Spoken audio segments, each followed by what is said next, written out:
Okay, awesome. I'll put you over here next to Pete. It's your facility, you should sit in the center. I'm good right over there. I'll be right there. That's right.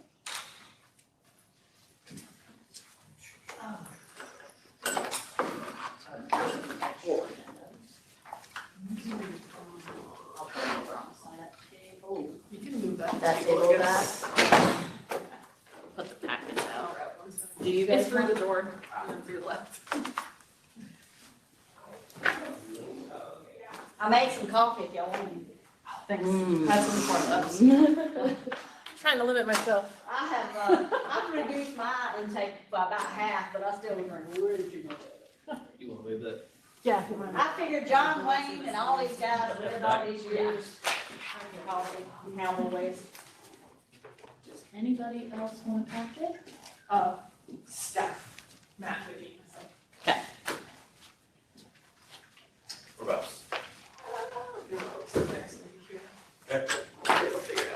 Alright.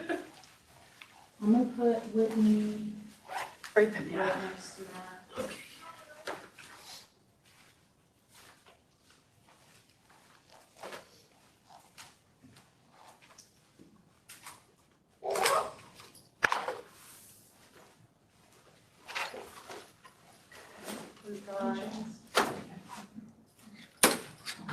Pens? I have pens.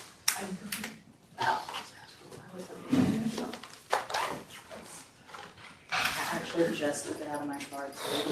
I don't need Coffee a smells first- It's like, I don't need a first aid kit right now, I'm not doing anything with volunteers. Yeah. That's so cool. I have my cup, hold on. It wasn't good at very last meeting, it was like I had to organize my lips. Very hot. You should really understand. Just Put it in there. I couldn't get all 15 packets, so I was really thankful that Oh, only because six. you added the other. Oh yeah, they're all quick. Should I just go to everybody? It's fine.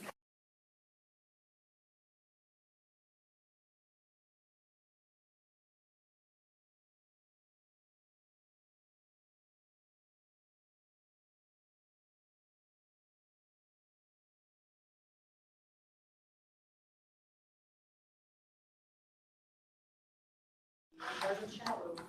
I didn't even thought about it.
4:30 in the morning. I'm like, that just doesn't sound fun to me at that point. Yeah, we took the boat in. That's-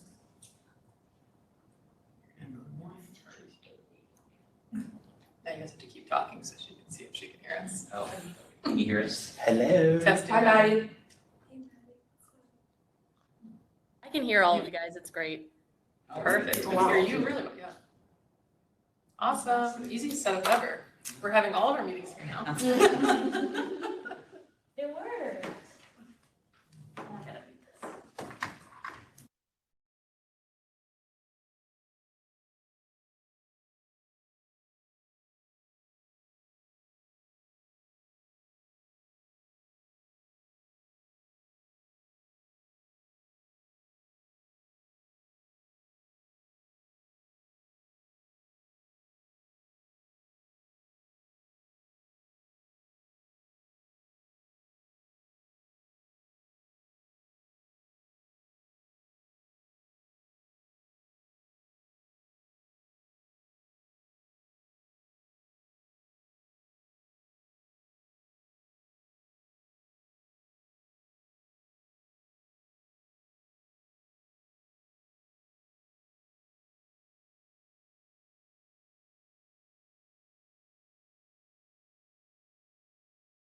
Afternoon.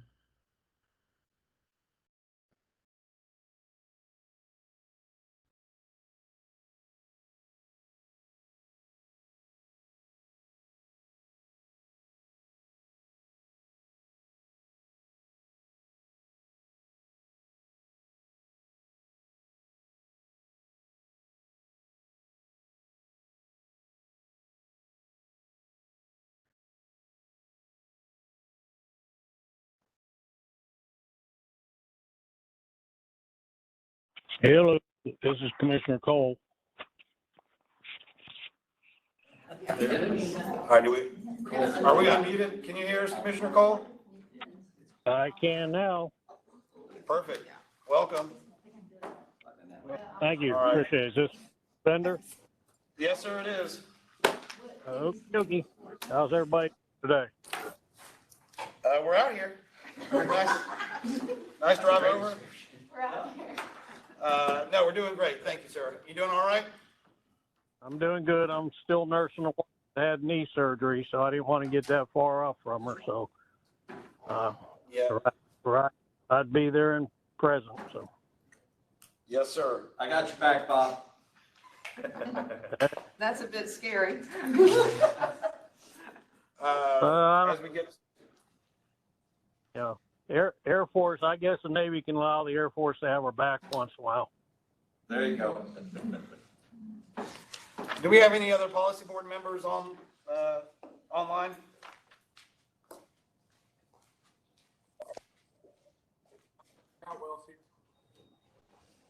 Ann's not on, or, Mayor Bauer was on.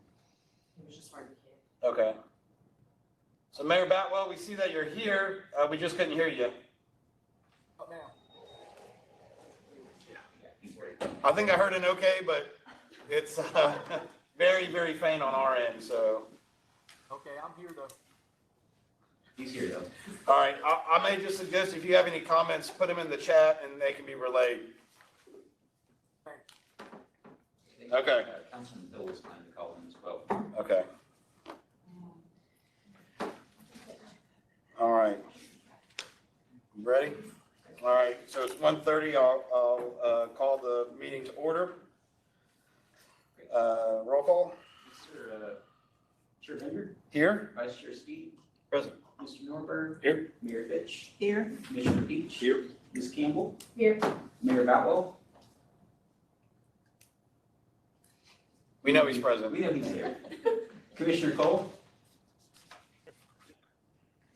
Councilman Hill. Commissioner Burgage. And Councilman Rice. We do have a quorum present in the room. All right, so quorum is present. Thank you, sir. First ask that we do the approval of the board agenda. Just for the board's reference, we did have the additional information come for action item 7F, and that is in your cap. And that's related to the marketing services contract. Okay. All right. Any other changes or notes? I'll take a motion. Commissioner. Yes, sir. I have one item I'd like to add for discussion if we get down there to perhaps discussion items or something from other commissioners, whatever, however you want to title. Okay, what is it? I don't know if we've addressed it yet, but I'd like to discuss us making Matt whole again as far as anything that may have been removed from his salary or payment back in his salary from prior to him becoming executive director. If that didn't move forward with Escambia County and it's a mute subject, then we can skip it. Commissioner, this is Matt. I don't think that's necessary from my perspective. I would prefer that we just move forward. Okay, I'll withdraw it then. Thank you. But I much appreciate it. Yes, sir. Thank you. All right, so I'll take a motion on the agenda then. Motion to approve. Do we need to move action items up to make sure that? We can, yeah. Okay. But, yeah. So I have a motion by Commissioner Peach. Second. Second. around the table? Choice. All in favor, say aye. Aye. Aye. Any opposed? All right, board agenda passes. So yes, we would want to make sure that we go ahead and after we approve the board minutes, we'll take the action items, just to make sure we get those out of the way, while we have quorum, and then we can come back to the other stuff. So, look for a motion on approval of the board minutes from May 25, 2022. Move to So approve. moved. Second. All right, Second. so, yes, sir, noted. Any comment or discussion? All in favor, say aye. Aye.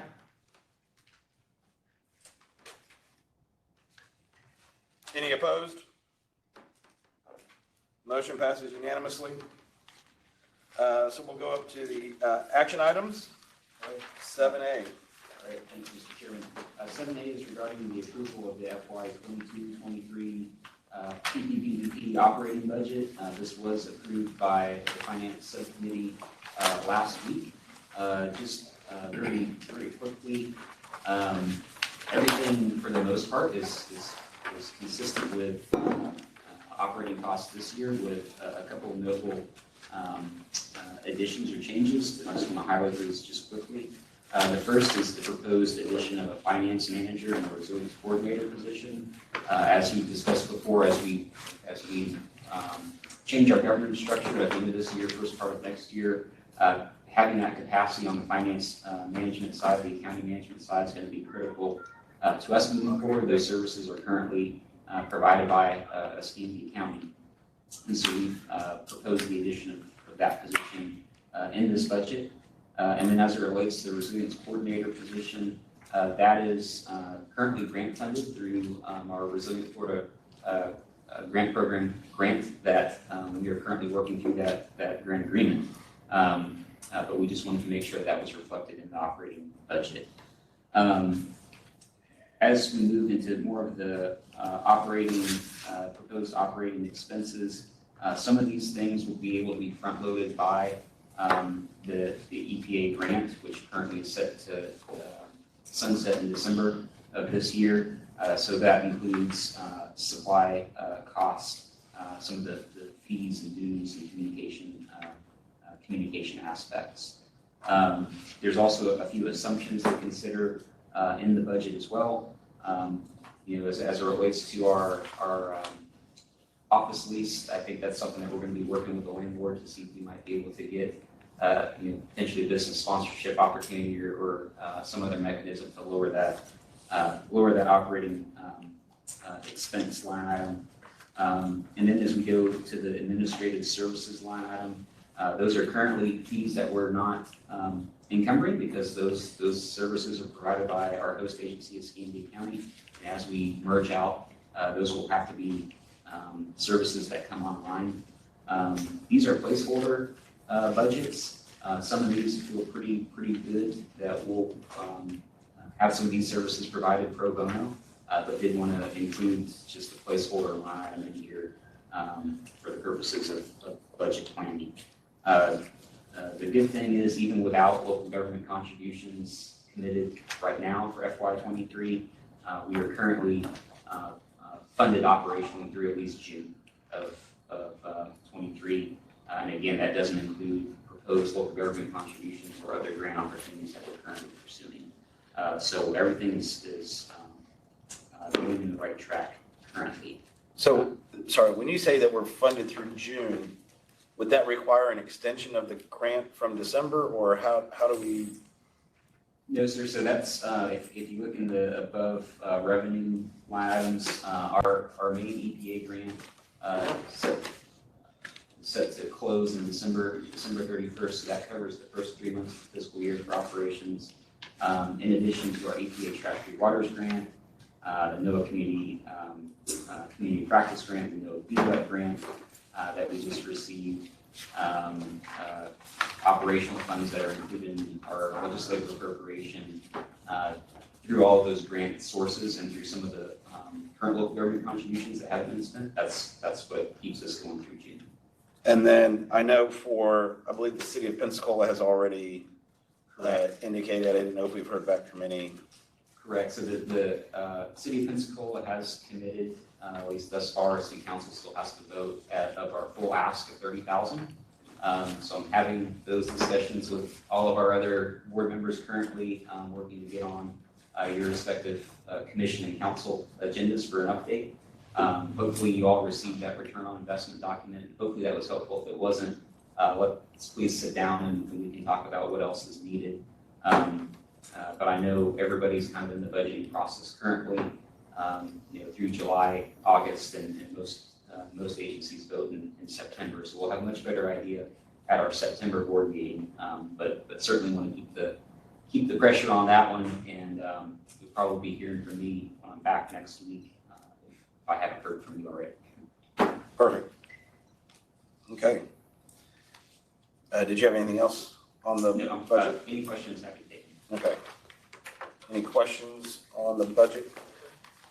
Chairman? Yes, sir. Matt, you looking at a possible finance director, will that be a full-time position, part-time position? Can you estimate how much time Escambia has had to put into this so we can maybe see where we need to go with that? Certainly, I can provide a breakdown after this meeting, but it is proposed as a full-time position, annual salary around $50,000 a year plus benefits. I can tell you that the county manager and their team spend quite a bit of time, not just on the overall operational costs, but administering invoice or paying invoices and administering payments on all the other grants that we received. It is quite a heavy lift associated with that. That's a good problem to have, but we do need to have somebody that can increase our capacity to help take that on. Okay. All right. Thank you. Yes, sir. Thank you. I would say, do we want to? Yeah, we can take A first then. I was gonna say, is it worth doing A and B together if we're doing that, or do you want to just do it? I mean, A almost does it for B, but any other discussion on the proposed budget? No, we had some pretty good discussion at the finance committee. Yes, sorry I couldn't make that, but That's all right. We I missed knew it you. was in good hands. We missed you. All right, so let's just go ahead and take a motion for item A then. Motion to approve? Second. Second, okay. Any other discussion? All in favor say aye. Aye. Any opposed? Motion for the budget passes unanimously. On the 7B is the adding of the accounting office. Yes, sir. So this is very much related. It's just establishing that finance manager position. My hope would be to get this person onboarded later part of fall. So that would provide an opportunity for that person to learn from the county management office and make sure that there's a good amount of overlap period there, training period before we kick into next calendar year. And then this would be this is the 49,920 would be an annual salary, even though we may not start them October 1st. So you may have a little bit of carryover, but we anticipate this is the amount going forward. Correct. Yes, sir. Give or take. So, okay. Just wanted to make sure we're not already prorating it for the 10, 10, 20 days or something. Okay. There's no discussion. I'll go ahead and take a motion. Just a quick question, Matt. Yep. So I know our grant writers do a lot of tracking and record keeping and kind of like project management almost to the point. Do you envision this helping out with some of that, or is it going to be a pure? They're going to have to be a bit of a unicorn like all of our staff currently is. So the whole team does that currently, and I would expect this person to help with that as well, and hopefully be able to streamline that, so that way it can free the rest of the team up to more be on the execution side. Exactly. Okay. Just wanted to make sure we weren't getting the green visor shade and only the green visor shade.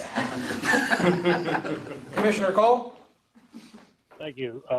And I don't know if we need it in the job description or just verbally. Whoever's hired, and I would hope this would pertain to all the employees and everybody on the board, act as ambassadors for the estuary program.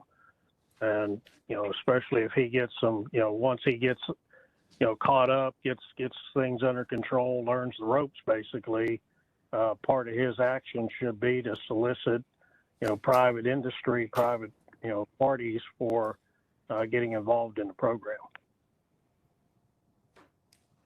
They'll be a unicorn. Of course, their first focus is on that financial management side of things, but I envision them helping out wherever needed, although the finance side will be the first priority. Other duties as directed by the That's right. executive director. Okay, so we just need the other duties thing to make sure it's included.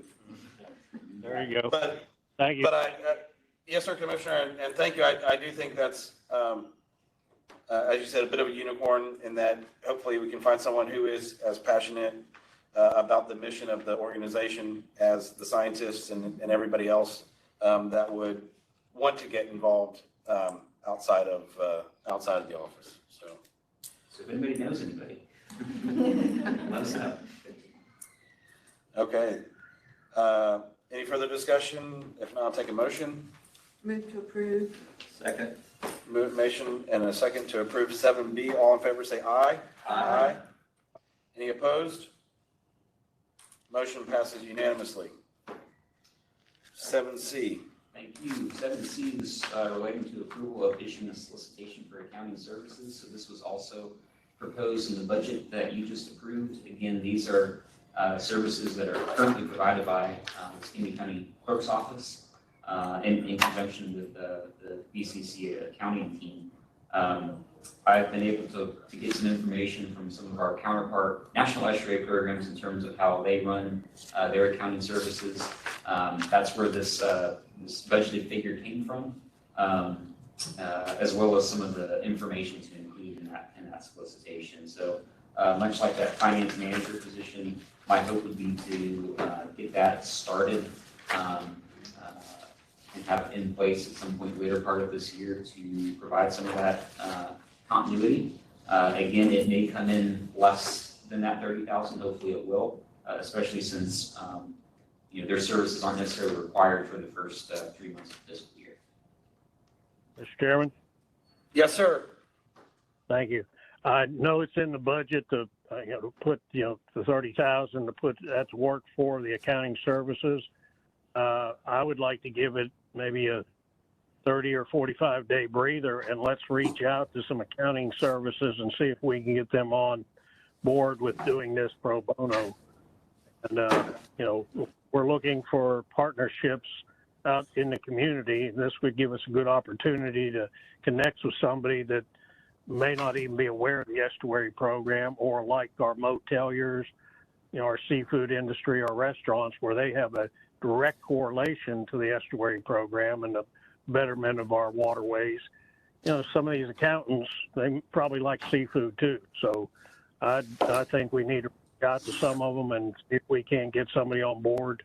If Matt, if you could give us kind of a somewhat scenario, put it out to everybody, kind of a scenario of how much time this would include, and how much estimated time would be involved for an accounting service.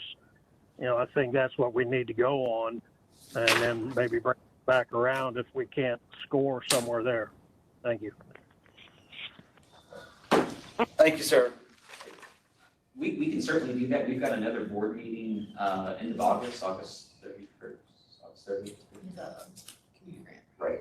That we're convening anyways, so we could see what we get between now and then. And if we don't make headway, then we can go out, and if we make good headway or at least have some good leads, then maybe that makes this component unnecessary. And Commissioner Cole, that does relate back to the legal services line item. I do think we're probably going to be in good shape there, having that provided pro bono, but we just haven't been able to get together to sit down and get an agreement together, which would still have to come before this board, even if it was pro bono. if you can get it out to everybody, so we can spread the word and have some sort of idea of how much time they would be possibly spending, I think that's what's going to make it or break it. If it's a minuscule amount of time, just keeping track of everything, keeping things straight, I think we can probably get somebody on board. It's certainly not going to be a 40-hour week. So, thank you. Thank you for the comment, sir. If no further discussion, I'll take a motion.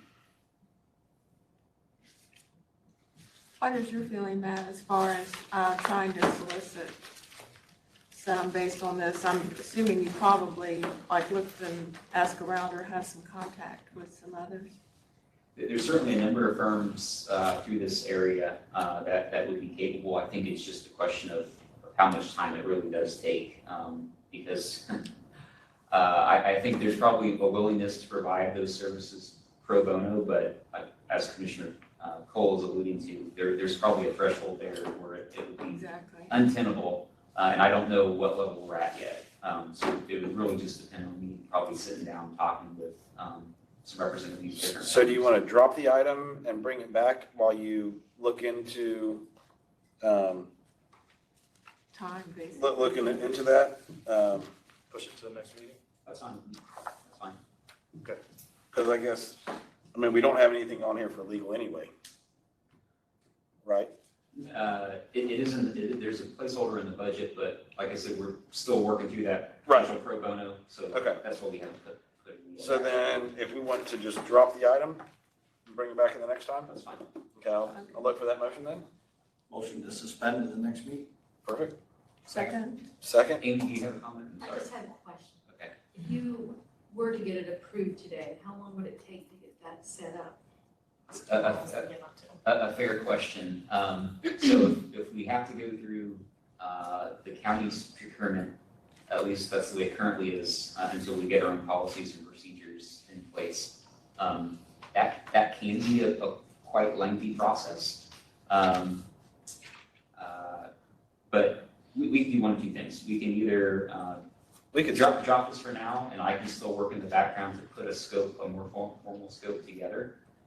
We just won't have it issued over this next month while we're soliciting comments back from other vendors.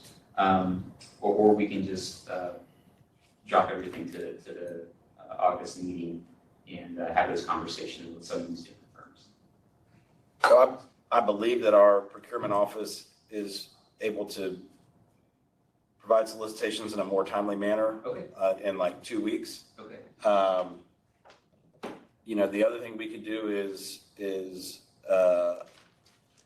allow the solicitation, but with an extended response time.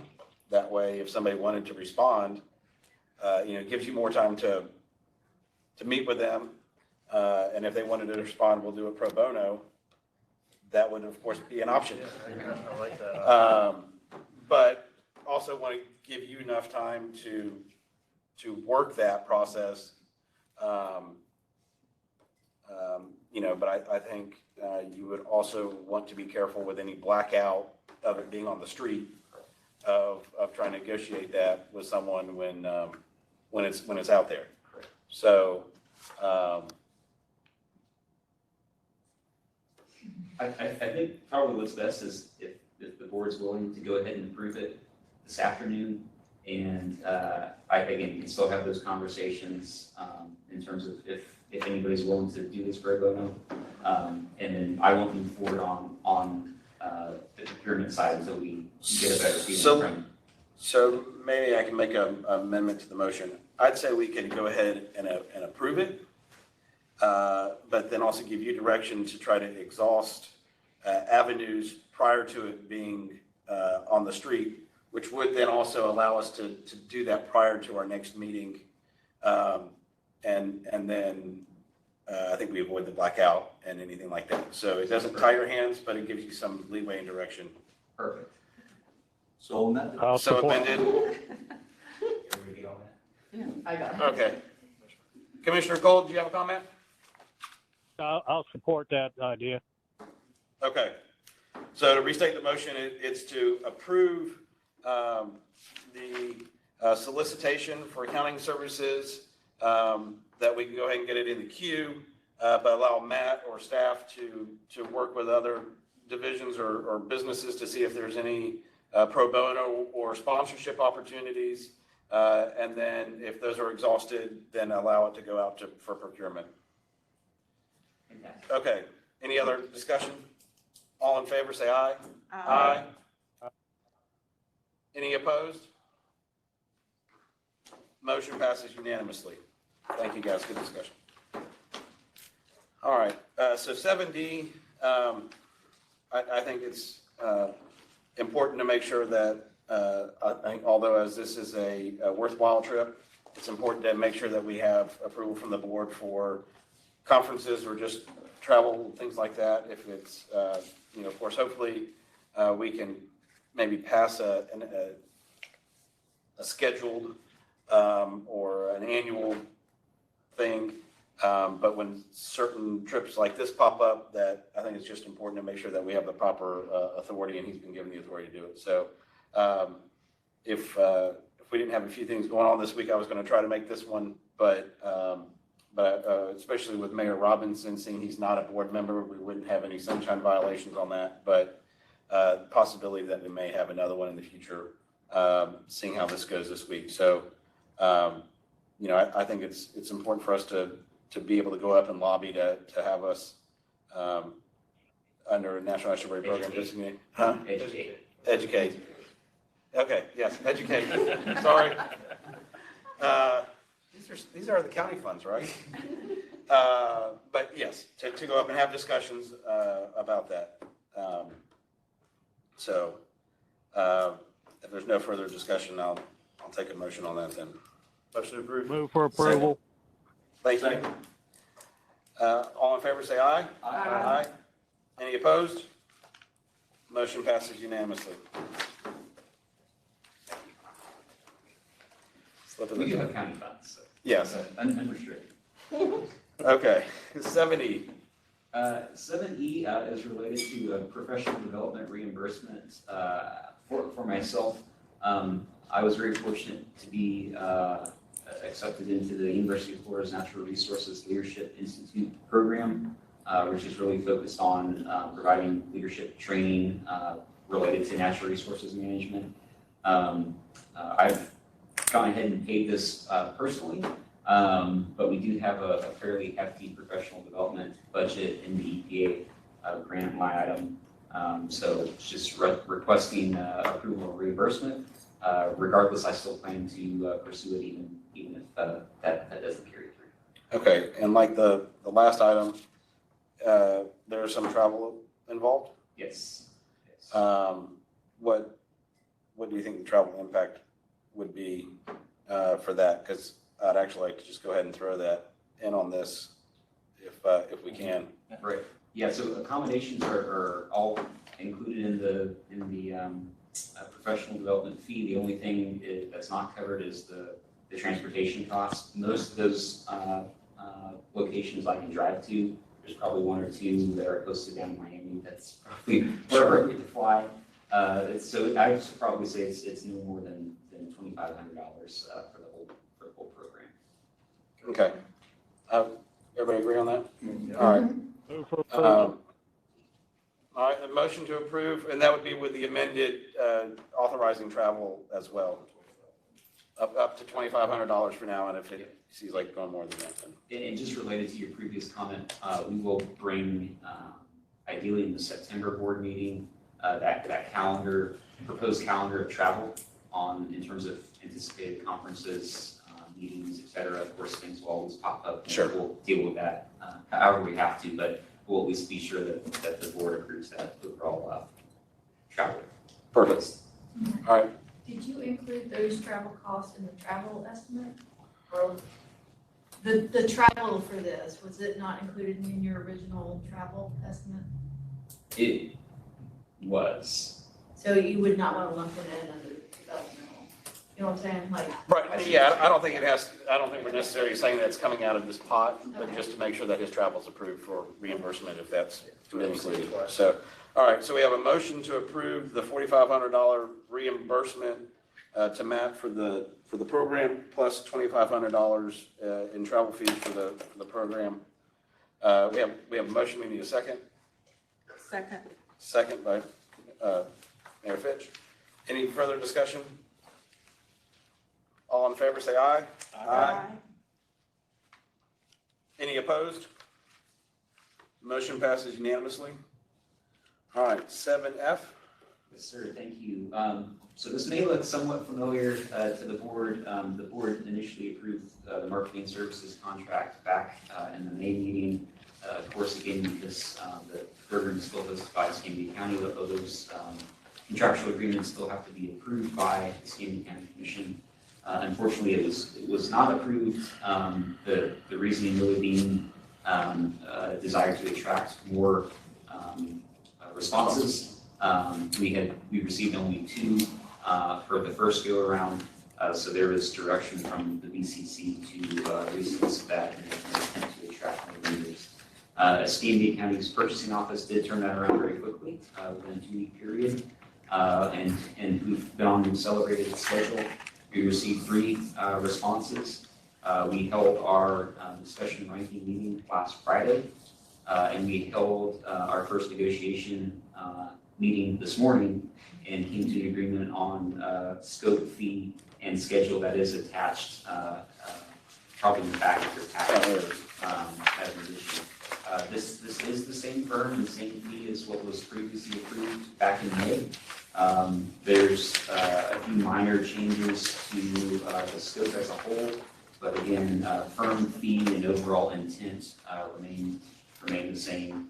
I prefer not to do these sort of last minute additions to the agenda, but the BCC does want to see the policy board's approval before they vote on it.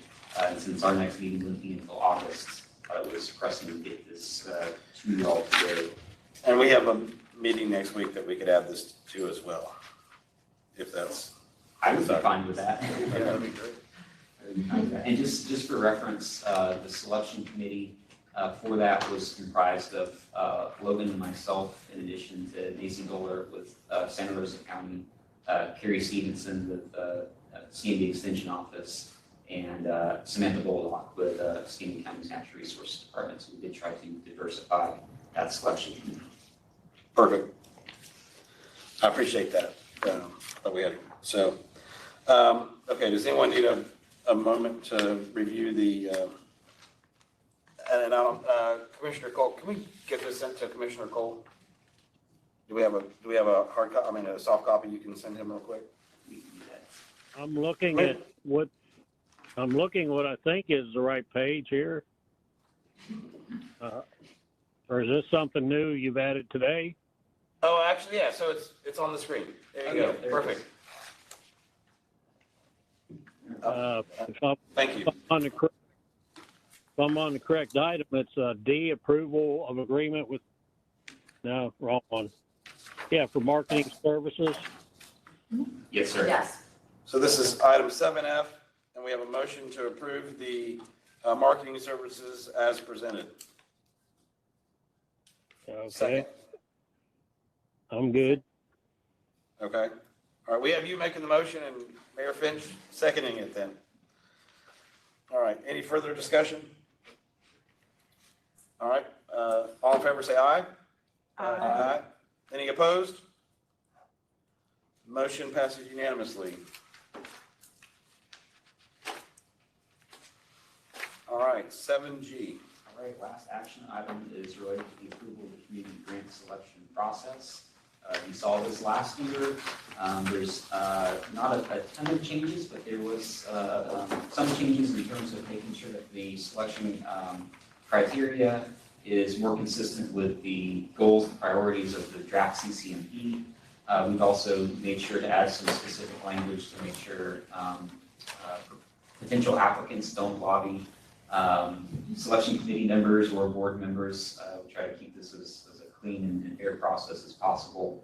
Otherwise, the award range remains the same from $10,000 to $50,000. The selection committee is proposed very similar to last year. with representative staff, technical committee, education outreach, and then business partnership as well. So the goal is to, or rather, the funding opportunity window closes August 3rd. So very, very soon, next week. Staff will be compiling those proposals and then sending that to the selection committee. We have a selection committee meeting scheduled for late August 24th. And then the policy board meeting that following week, which would come in for final approval. Okay. Mr. Chairman. Yes. So I know last time we went through this, there were a lot of questions on why one proposal was selected over another. And I'd recommended doing a ranking criteria to make sure it stays competitive. I don't know if you're able to move forward with that. I know there's a lot of difficulties with ranking and trying to find what those criteria would be, but I still firmly believe there needs to be some kind of justification to why that proposal was chosen.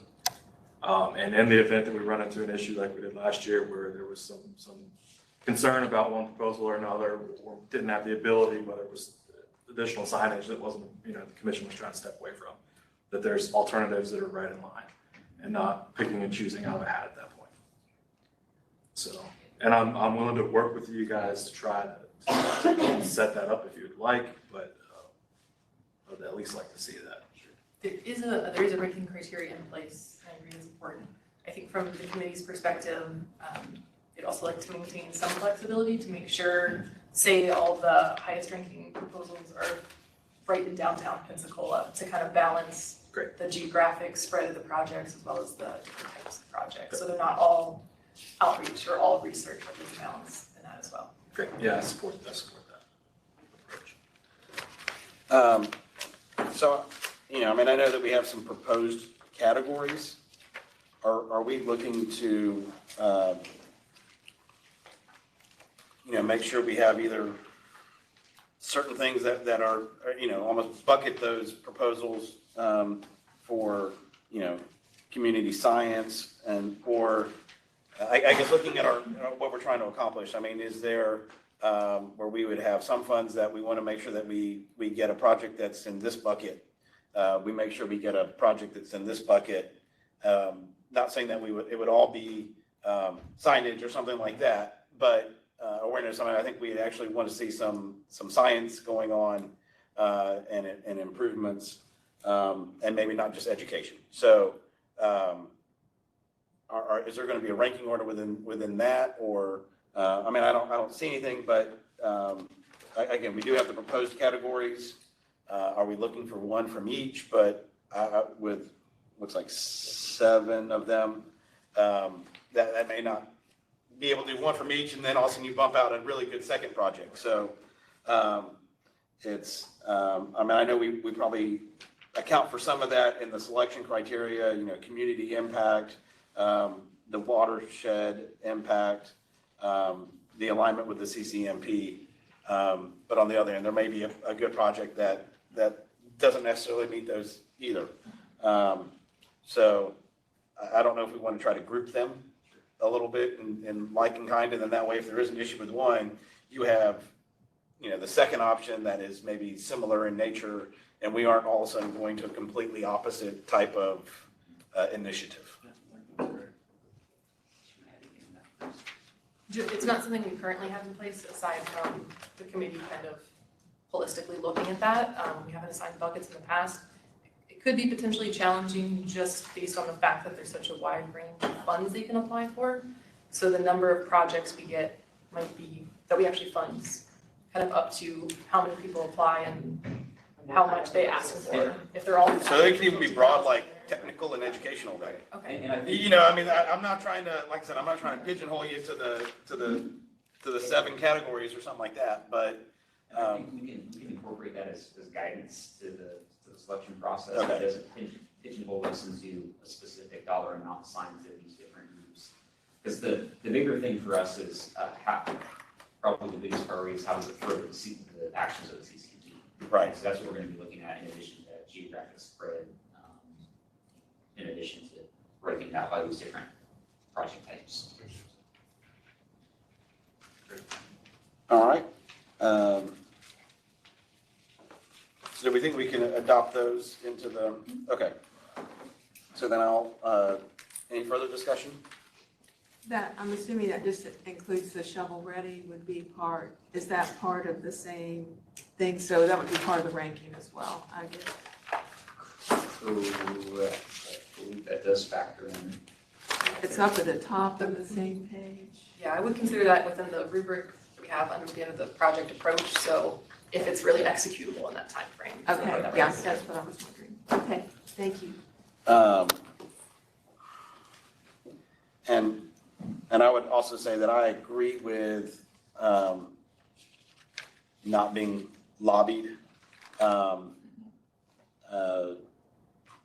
But I think we have had some either positive discussions on that, if they've been there in the past, I mean, it's,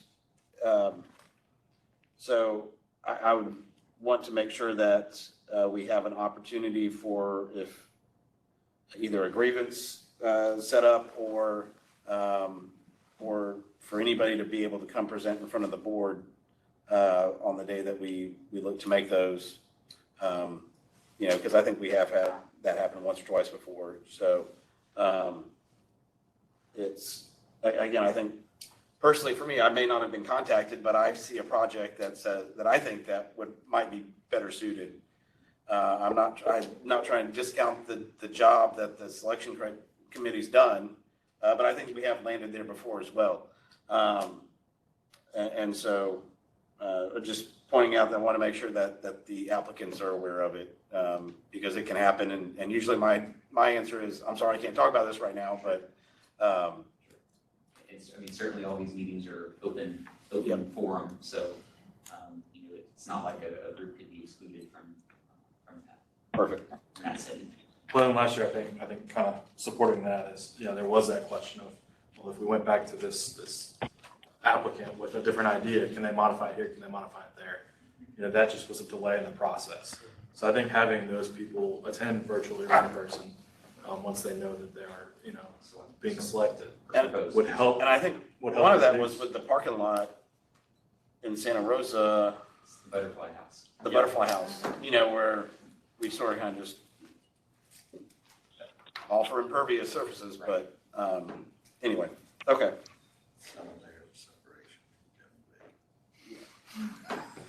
Okay. All right, any further discussion then?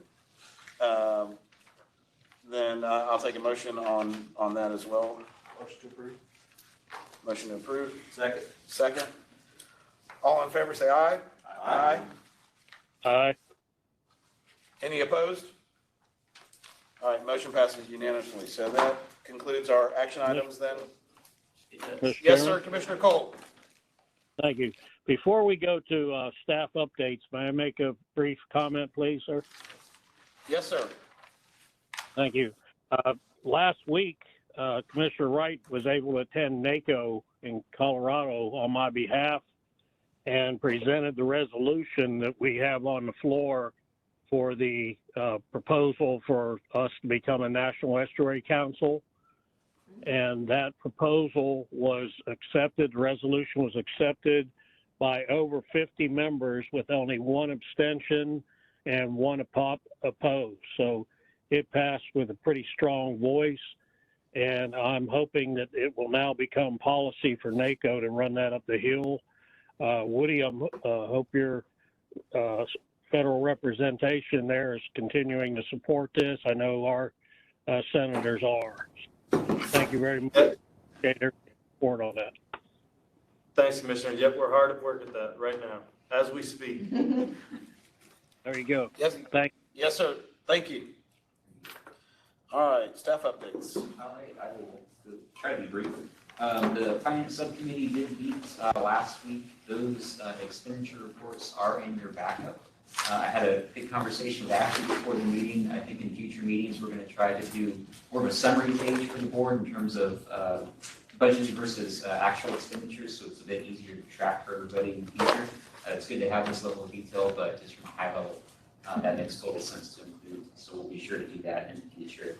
Everything else as a whole is tracking as expected. And there's any questions, just let me know.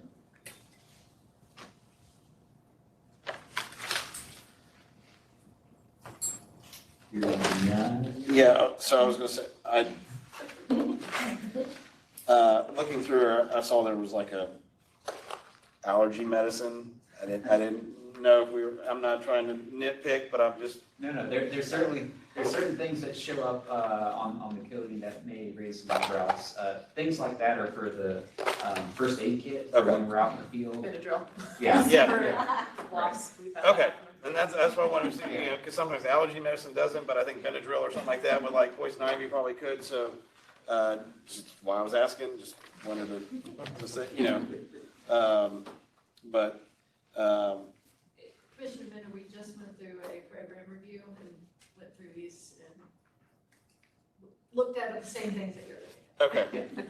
And y'all feel comfortable as well? Like I said, most of it was good, so I'm at. just, Any questions we have, we communicated an evaluation report, and we're working with the standard. Yeah, that was one thing I didn't have on the agenda, was going to mention, was we did that 2 weeks ago, I guess now, with Amy on both EPA grants. For the most part, I thought it went very well. It was great to have Susan Holt, who's the county's natural resources county manager there. She was able to pull up all the expenditure reports and the ASAP drawdowns and show Amy real time what the request has been. So some very minor things, we just got to provide justification on things like that. But we'll get through that without problem. sure. Yeah, and we want to compliment you guys on the level of detail and her preparedness, which she had everything on her fingertips, so it was great. It's smooth evaluation, so we appreciate it. Well, perfect. Okay. Any questions, comments? Nope. Okay, local government contributions, we've already touched on a little bit, I but, already touched on that. I don't really have anything else beyond what we already said. okay. The third item under my update is that NEP designation legislation. We've kind of already touched on that again. Again, I'll be waiting here in a few hours to go up with Mayor Robinson to talk a little bit about that. I know Orange Beach has been very active recently on pushing for NEP designation. So it seems like those conversations are tracking in a good direction. The question is can we make this happen by the end of the calendar year? That's the biggest push. Congress goes on recess starting Friday of this week. So we'll be out for most of August and then reconvene right after Labor Day. So we're making strides as best we can. Anything that y'all can do as our member local governments and push on that is greatly appreciated. Right, I'll just add to what Matt alluded to. We've had a councilman in DC this week with meetings who's actually going to be there already. And so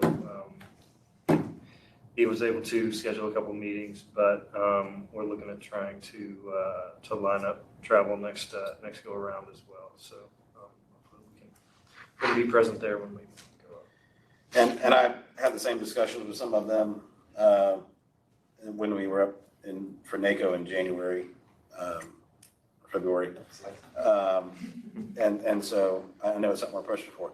But this is, you want to talk about?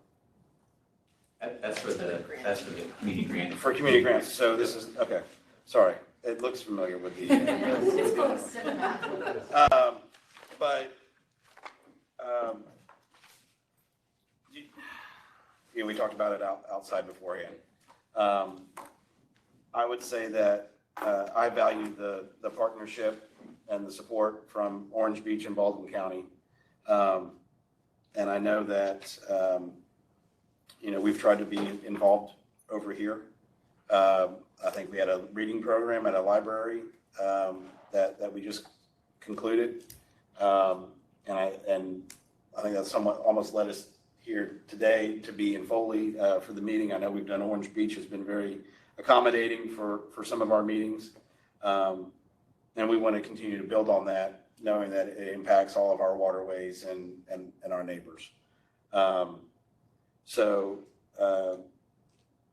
That's where I'm going to reach out to Baldwin County and Orange Beach and say that we need your support to continue this based on some of the discussions that are going on about the estuary program becoming part of the NEP program. And again, I value that. We want you here. I mean, that is you're part of this current program. But we also need, our goal, and we're short on time, is to become part of the National Estuary Program. And I think from what we're hearing is that could also be a roadblock. And so we've been asked to define the scope of our area as it pertains to the National Estuary Program. And, and I don't know, Matt, do you have any comments on that? It's, it's almost rubber meets the road, and I think we've all done great work these last few years, and that we'll continue to do great work. And again, I want you guys at the table. Yeah, the just only thing I'd add, maybe just for context, is there has been some back and forth with the Mobile Bay AEP for really dating back to late last summer to this point, over concern over what the study area is as it relates to the National Estuary Program. Currently, we are not a National Estuary Program, so we don't have that requirement that an NEP would. Our agreement, both interlocal or grant-wise through EPA is that CCMP for principal and pre watersheds, and we do take that watershed-based approach as I know Mobile Bay does as well. In the more recent conversations, earlier part of, basically since the early part of the spring to present, became clear from both, from a number of parties, including EPA Region 4, that there cannot be an overlapping study area for the purposes of NEP Section 320 funds.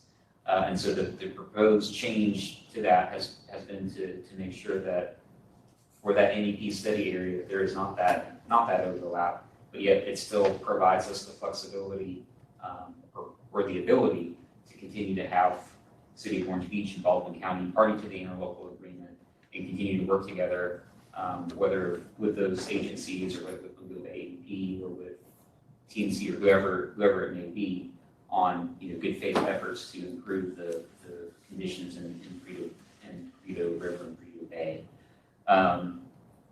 So that map, if you will, has been put forward and is out there, and you'll actually see that referenced in the draft CCNP that we'll be highlighting here momentarily. I'll just say up front that it's hard to see on the screen, and we've already talked to our designer to make sure to make that more clear.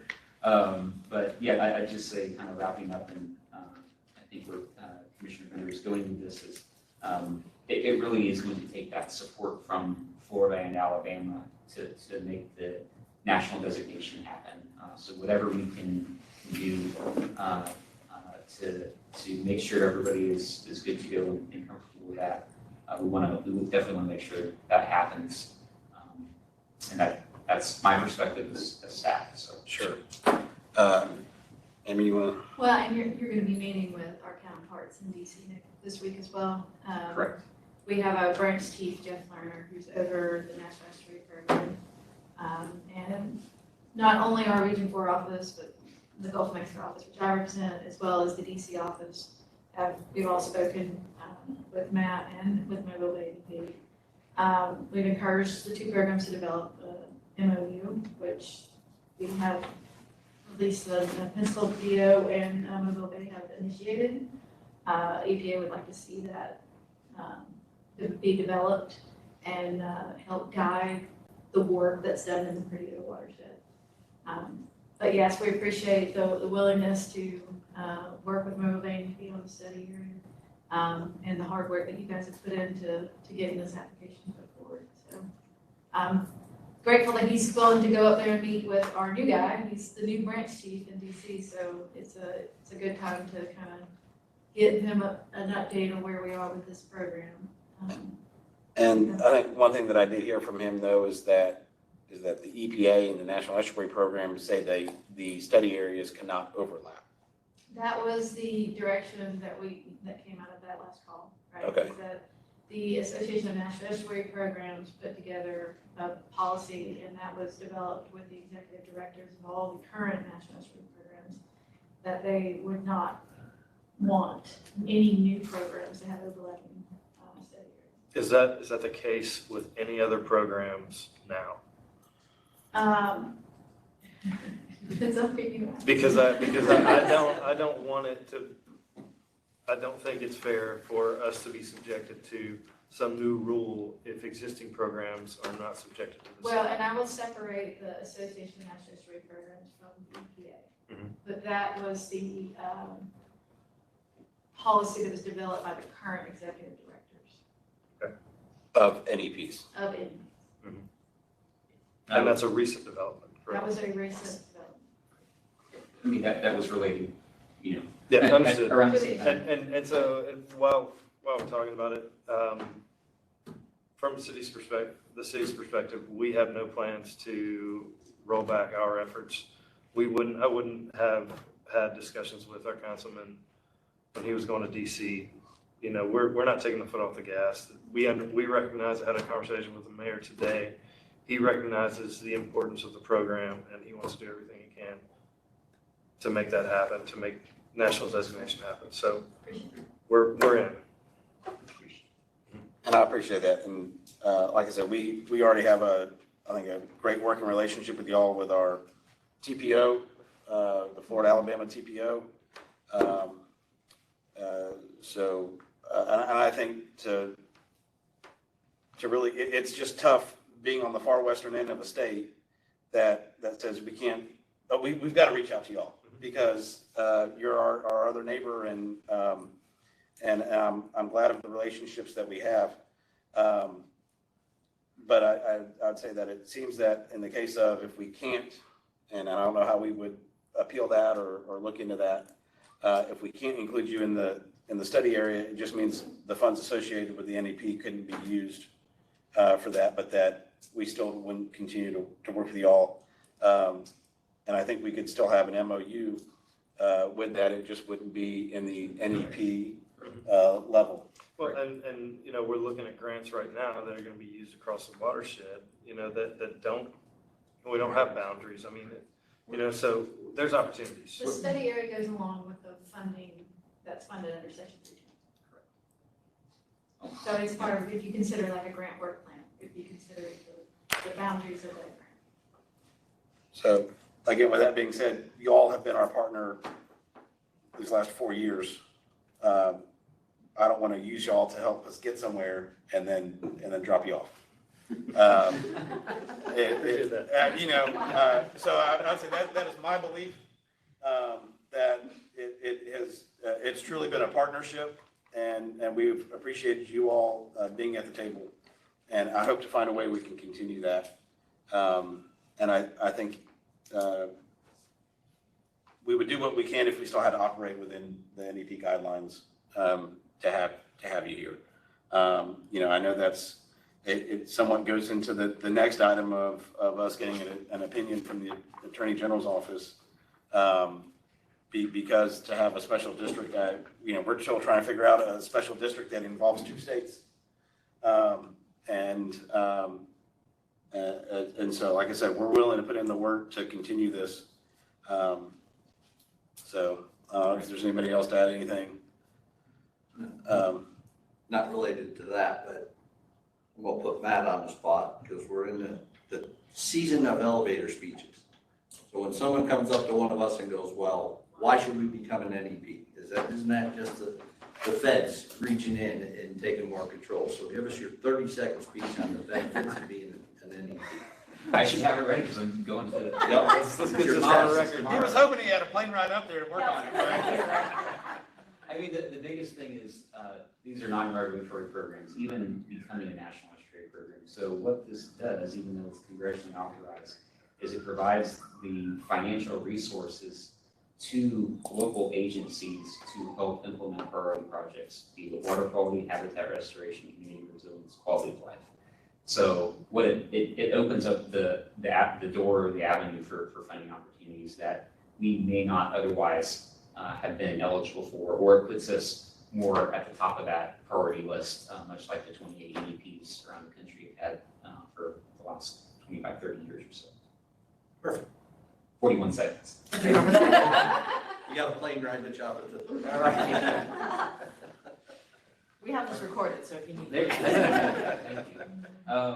I mean, I just say as a whole, based on conversations we had with Woody and Ashley and others, that it does not seem like there's any appetite to pull out of the interlocal agreement or anything like that. And I don't want to speak for y'all, but it definitely seems like my perspective has been everybody's in this for the long haul. They see the benefit of collaboration and bringing everybody together, because there's certainly no shortage of work or issues that need to be addressed.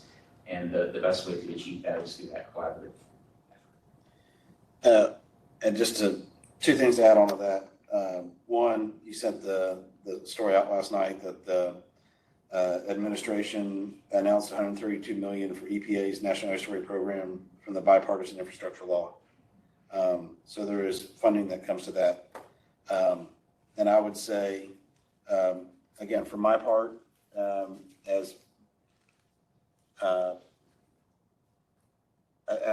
much as I like to have projects come to Escambia County, I know the importance of having them come to Baldwin County, to Orange Beach, to Santa Rosa County.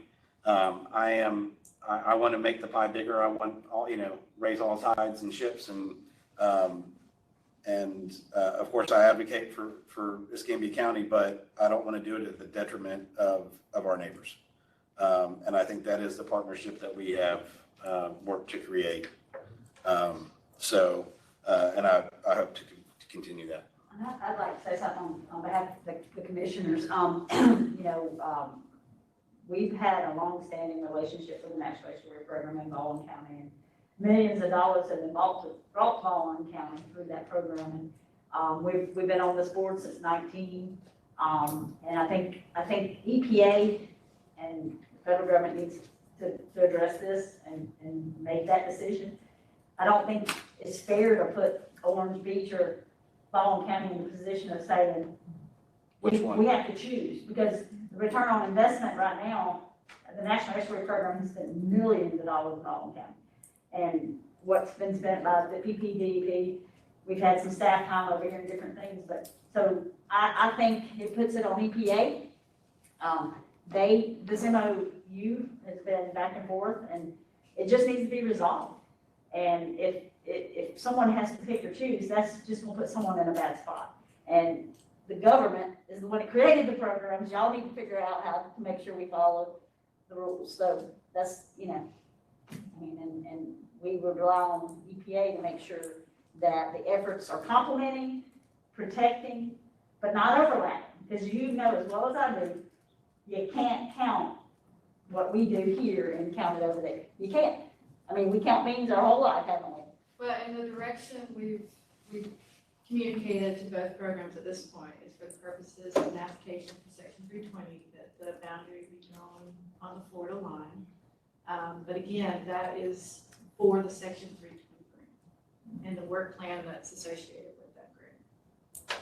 So if y'all were to apply for other funding, we have no, that study area is only binding for the National Estuary Program. Correct.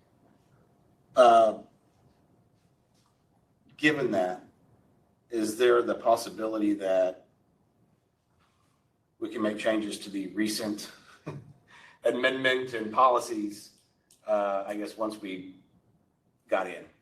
Because as Woody pointed out, it does not appear that we would be the first one to have an overlap.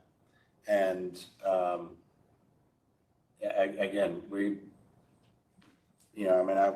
came over and met with Chris Blankenship and talked about what they're trying to do with Restore and their water quality monitoring and things like that. Because even in Perdido Bay and Perdido River, to make sure that we can work together to do that. Like I said, I always like to say a fish doesn't know if they're swimming in Escambia County or Santa Rosa part of Escambia Bay, and likewise with Perdido Bay. We want what's best for the entire body of water. And so Well, and I will also add, I mean, we have asked, Principal Pedito to establish in their CCNP that they will work collaboratively with Mobile Bay NP. We acknowledge it's a watershed approach. You're right, fish don't know which side of the line that they're on. But there is, you know, economics and political boundaries and all the things that do come into play. The EPA 320 grant is a 5-year process. Every 5 years you have to re-up and, you know, study areas have changed, policies change. We can't predict what it's gonna look like in the future, but based on the discussion we had with both programs, how long ago was that? A few months ago. It's a lifetime ago. That's where the agency is right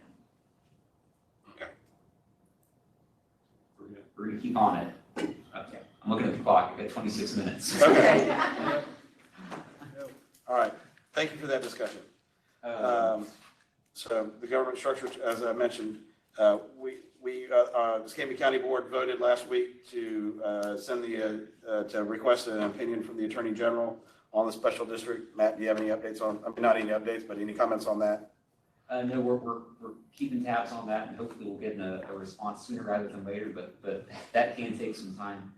So we're gonna keep pushing it. You know, as far as our argument has been, it's, hey, we already have a TPO that works between Florida and Alabama. What's the problem with this? I think it's really a matter of some folks in Tallahassee having not been through this before. So we'll be working with the attorney's office. And so that was one of the processes to get the opinion was to go through our legal, which is Escambia County, but we felt they had to get board approval, so glad we got that done. Okay, any comment on that? Item 5, Northwest Florida Estuary Water Quality Project Partnership with UF. Yeah, just a very brief overview. Another legislative appropriation that was made in the Florida legislative session was this Northwest Florida Estuary Water Quality Project that was sponsored by Senator Broxson in Florida to UF to kind of expand some data capability in the Northwest Florida area. So we are working with that UF team and their consultant. There'll likely be funding to us that comes from that. We're kind of under a tight deadline to turn around a scope for them, but we'll probably have an agreement in place by definitely by the September board meeting. So just wanted to alert you to that. That's going to be a longer term, bigger effort. Senator Broxson is really making this a priority of his to kind of help guide future direction of Restore and other grant investments in Northwest Florida. Okay. Grant opportunities. So very quickly, I have, I think, 2 slides.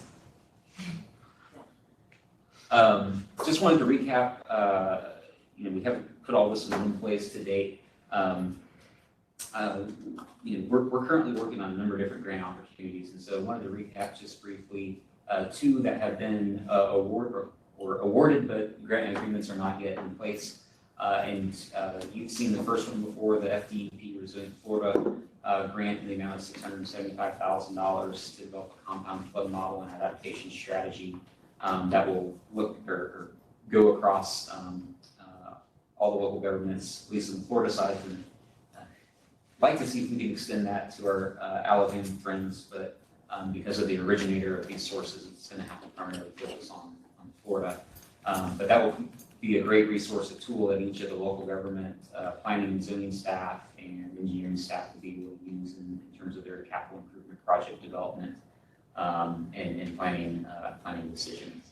The second is no BWEP grant that Logan wrote, and I think you have slides later on. Okay, so I'm going to skip over that, and she can give you the highlights in just a little bit. The other thing I wanted to cover is a number of grant opportunities we're currently pursuing. The first is the NOAA Restore Science Program Actionable Science Grant, which will be up to 5 years.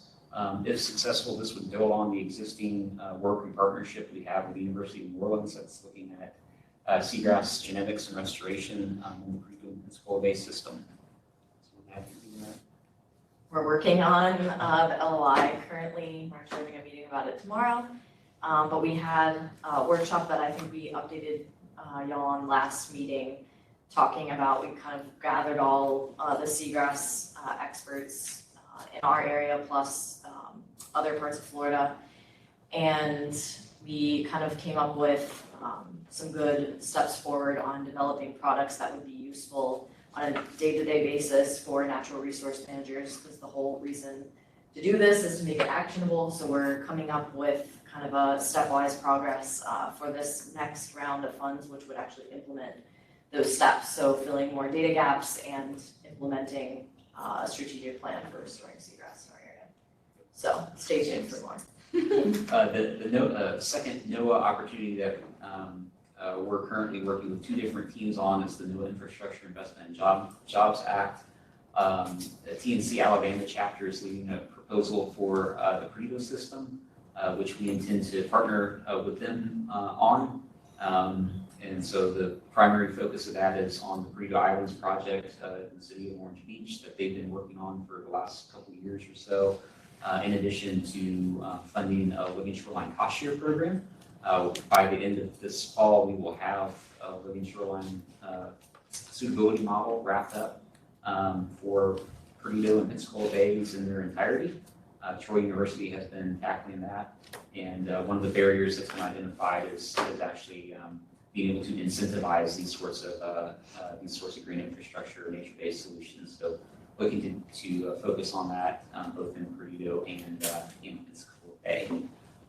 The Pensacola Bay proposal, we are proposing to lead in partnership with the Nature Conservancy Florida chapter, Florida Fish and Wildlife Conservation Commission, and our local government partners in that area. And that will really be focusing on implementing the oyster management plan that we worked with TNC on and a number of other partners going on 20 plus the last couple of years. So that's really looking at that large scale oyster restoration in Pensacola Bay, in addition to that living shoreline cost share program, and potentially some sedimentation reduction projects that I need to talk to San Jose County staff about.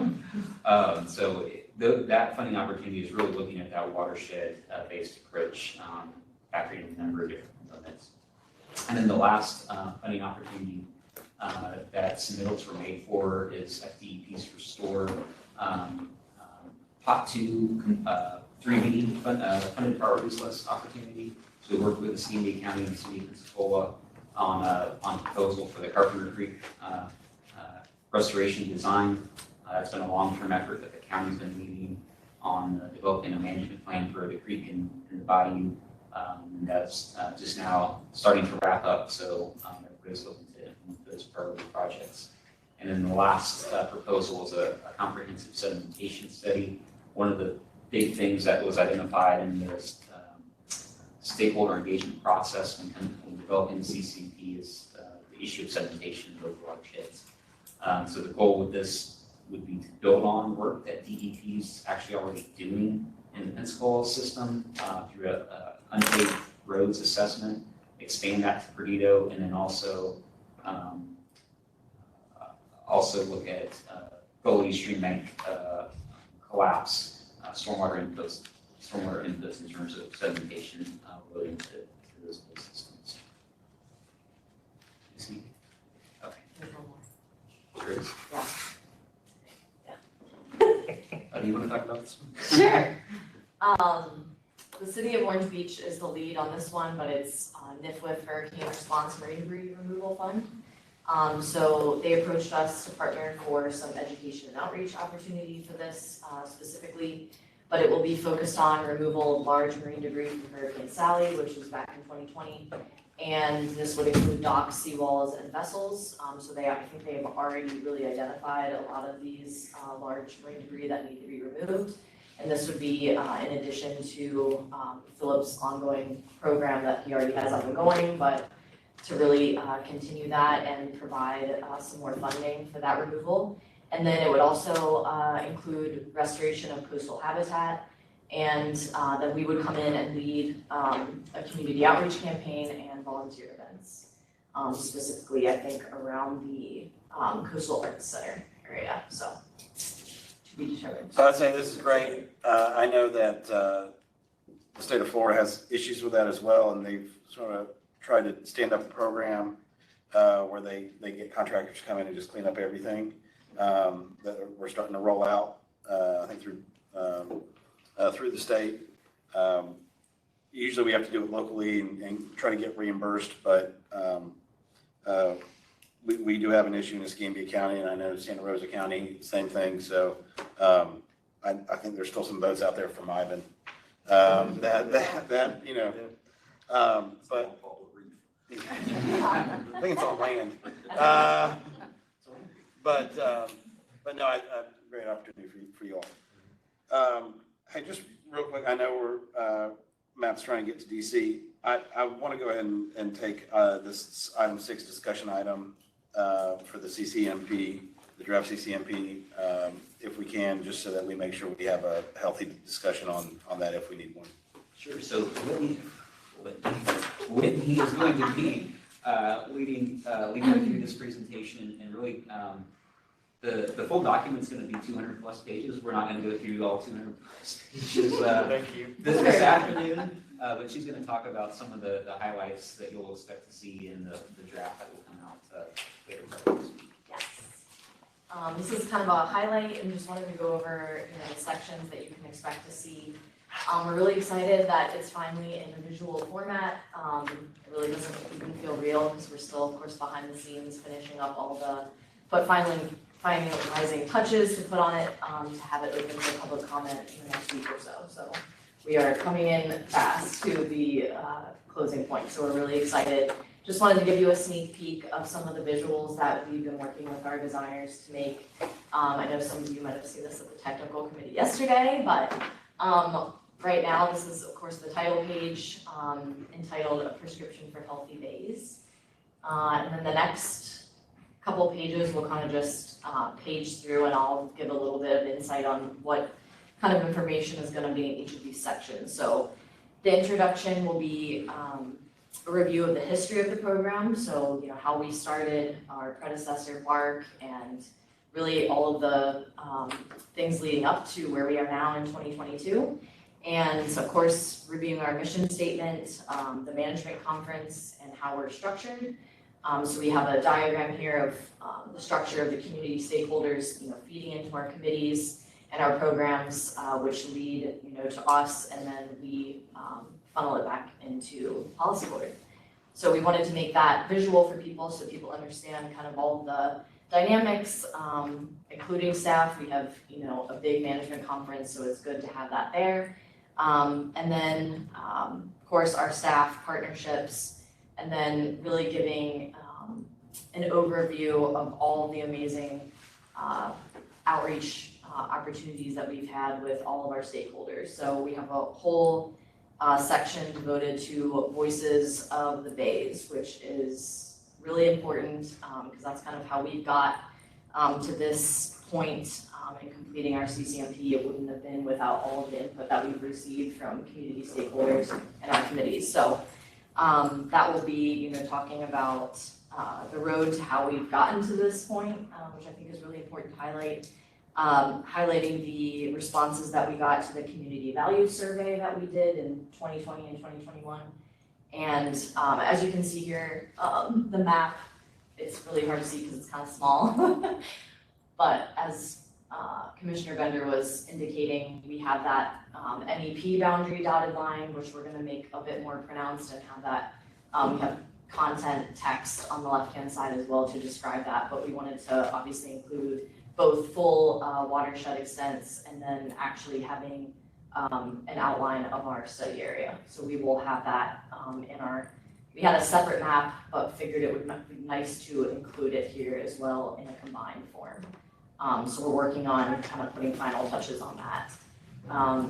Haley's been hard at work helping our designers stylize all of that so they all are consistent across, which is taking a lot of time, but it's been awesome to work with them on things like this. Outline kind of a history of the Pensacola and Perdido Bay watersheds, pulling out those really key elements of how we've gotten to this point. And they've included some native critters in here as well. So that was kind of fun for us to kind of go in and help them kind of identify key elements of our watersheds that we wanted to pull out an additional visual to kind of go along with this timeline. But we worked really hard to pull out the key elements, and we have kind of developed this from a lot of other timelines that have been developed for our watersheds. We've kind of combined them all together. And through UWF's actually community grant historical ecology project, they were able to put all these items for the historical timeline in kind of a story map form. So we were able to pull those in here. And kind of leads all the way up to 2022 to the CCMP being approved. So we're excited about that. So that would be another key element. And then we've been developing a couple of key infographics for the community values outputs to make that a bit more visual, putting all of the key findings from each of the kind of themed areas. So most valued aspects of the watershed, activities, and then down at the bottom, we kind of listed the top 5 perceptions of what a healthy watershed means to people, the environmental challenges that were perceived by the participants, and also investment priorities. So they were able to fit a lot of information on one page. So I think it turned out really nice, and it's a bit more visual for people than a standard report, which is where everything else is. So. And then this is another infographic. This is kind of a 3-part series, if you will. The first is going over the key elements of the watershed, so kind of picking out some habitat types and talking about the ecosystem services they provide and why they're important, and really describing how a watershed works. And so we chose longleaf pine forests, we have wetlands, seagrasses, and oyster reefs, and we kind of have a graphic which will also have content associated with it about how water flows over the landscape. So I think this turned out really nicely. It's simple enough, but includes a lot of information that we will be focusing on in our CCMP. And then the next portion of this infographic kind of adds an element of stressors. So we took the key stressors that have been identified by stakeholders and kind of put context to them. Why are these the elements that stress the ecosystem, and kind of pulling out key things to highlight here. So we have increased rainfall, septic and wastewater, habitat fragmentation, shoreline hardening, of course, poor development practices, sediment inputs, and runoff. So we have those here, and then didn't want to end on a poor note, so the next one goes over solutions to these issues. So we pulled out, the key elements of things that we thought the public would really associate with. So we kind of outlined some of those here in terms of investments, best management practices, both for agriculture and development, and education and outreach, and living shorelines, and then also bay-friendly landscaping. So kind of just pulling out those key elements and putting some visuals to those so people can understand how it's all connected. So I think those turned out really nicely. We went through many iterations of this, so I think we're really pleased with the final versions of those. And then the action plan will have a view like this, where it'll give a brief overview of the 6 goal areas, and then it will go into detail about each objective and actions that go under those in accordance with implementation strategies. So how do we expect to accomplish these goals? And it'll also identify key partners, potential funding sources, and performance metrics for each of those. So this is kind of these pages will be just summary of kind of summarizing all the objectives and actions under each goal, and then it will go into each objective specifically, which will have a background narrative associated with that. So kind of the justification, kind of getting people up to speed of where we are with these things, and providing educational information as well. So that turned out really nicely too. We've been, of course, inserting a lot of graphics and visuals throughout the document, which has been really fun to finally use a lot of the photos of all the education and outreach activities that we've done, and all of the landscape shots that mostly Logan has taken, which have been awesome. And a lot of Daryl. Thank you. Yes, Daryl, of course. I was not even here. well, that's been great. Step outside, To yeah. have aerial images of everything. So, and then we have an accomplishments section, which we thought would be great to include. This is kind of our early action projects that we've already been able to get started while we've been developing the CCMP. So all of these will be outlined here. I've just taken a couple out just to show you.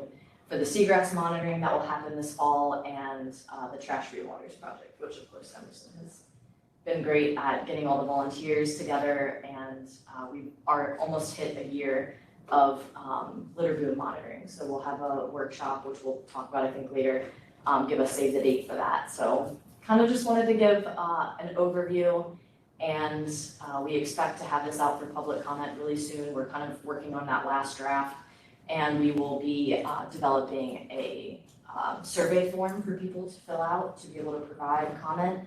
And then we will be working in the background after the public comment period to incorporate all of those, and then we will bring it to you guys, the policy board, at the end of September for final approval.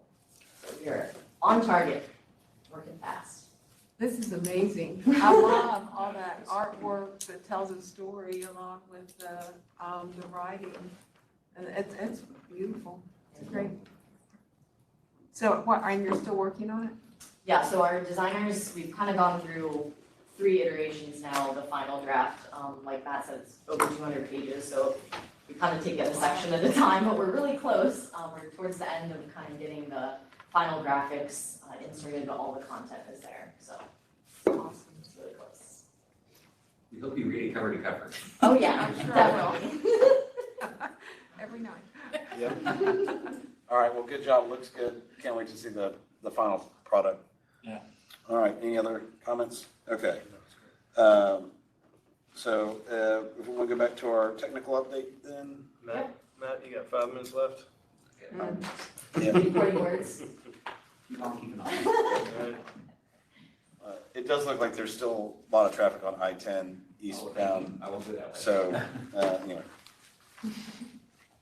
All right, so we want to run through these real quick then? I think there's a slide for, I just have one quick update for the oyster workshop. Yeah, so this was June, the end of June. I had to think about that for a second. We hosted a workshop, like Matt was saying, with the IIJA proposal. This will actually go to inform that Pensacola Bay Bay-wide oyster restoration project that we're working with TNC and partners on. So Sea Grant, so Chris Verlindy and Beth Fugate helped organize this, as well as Ann Birch.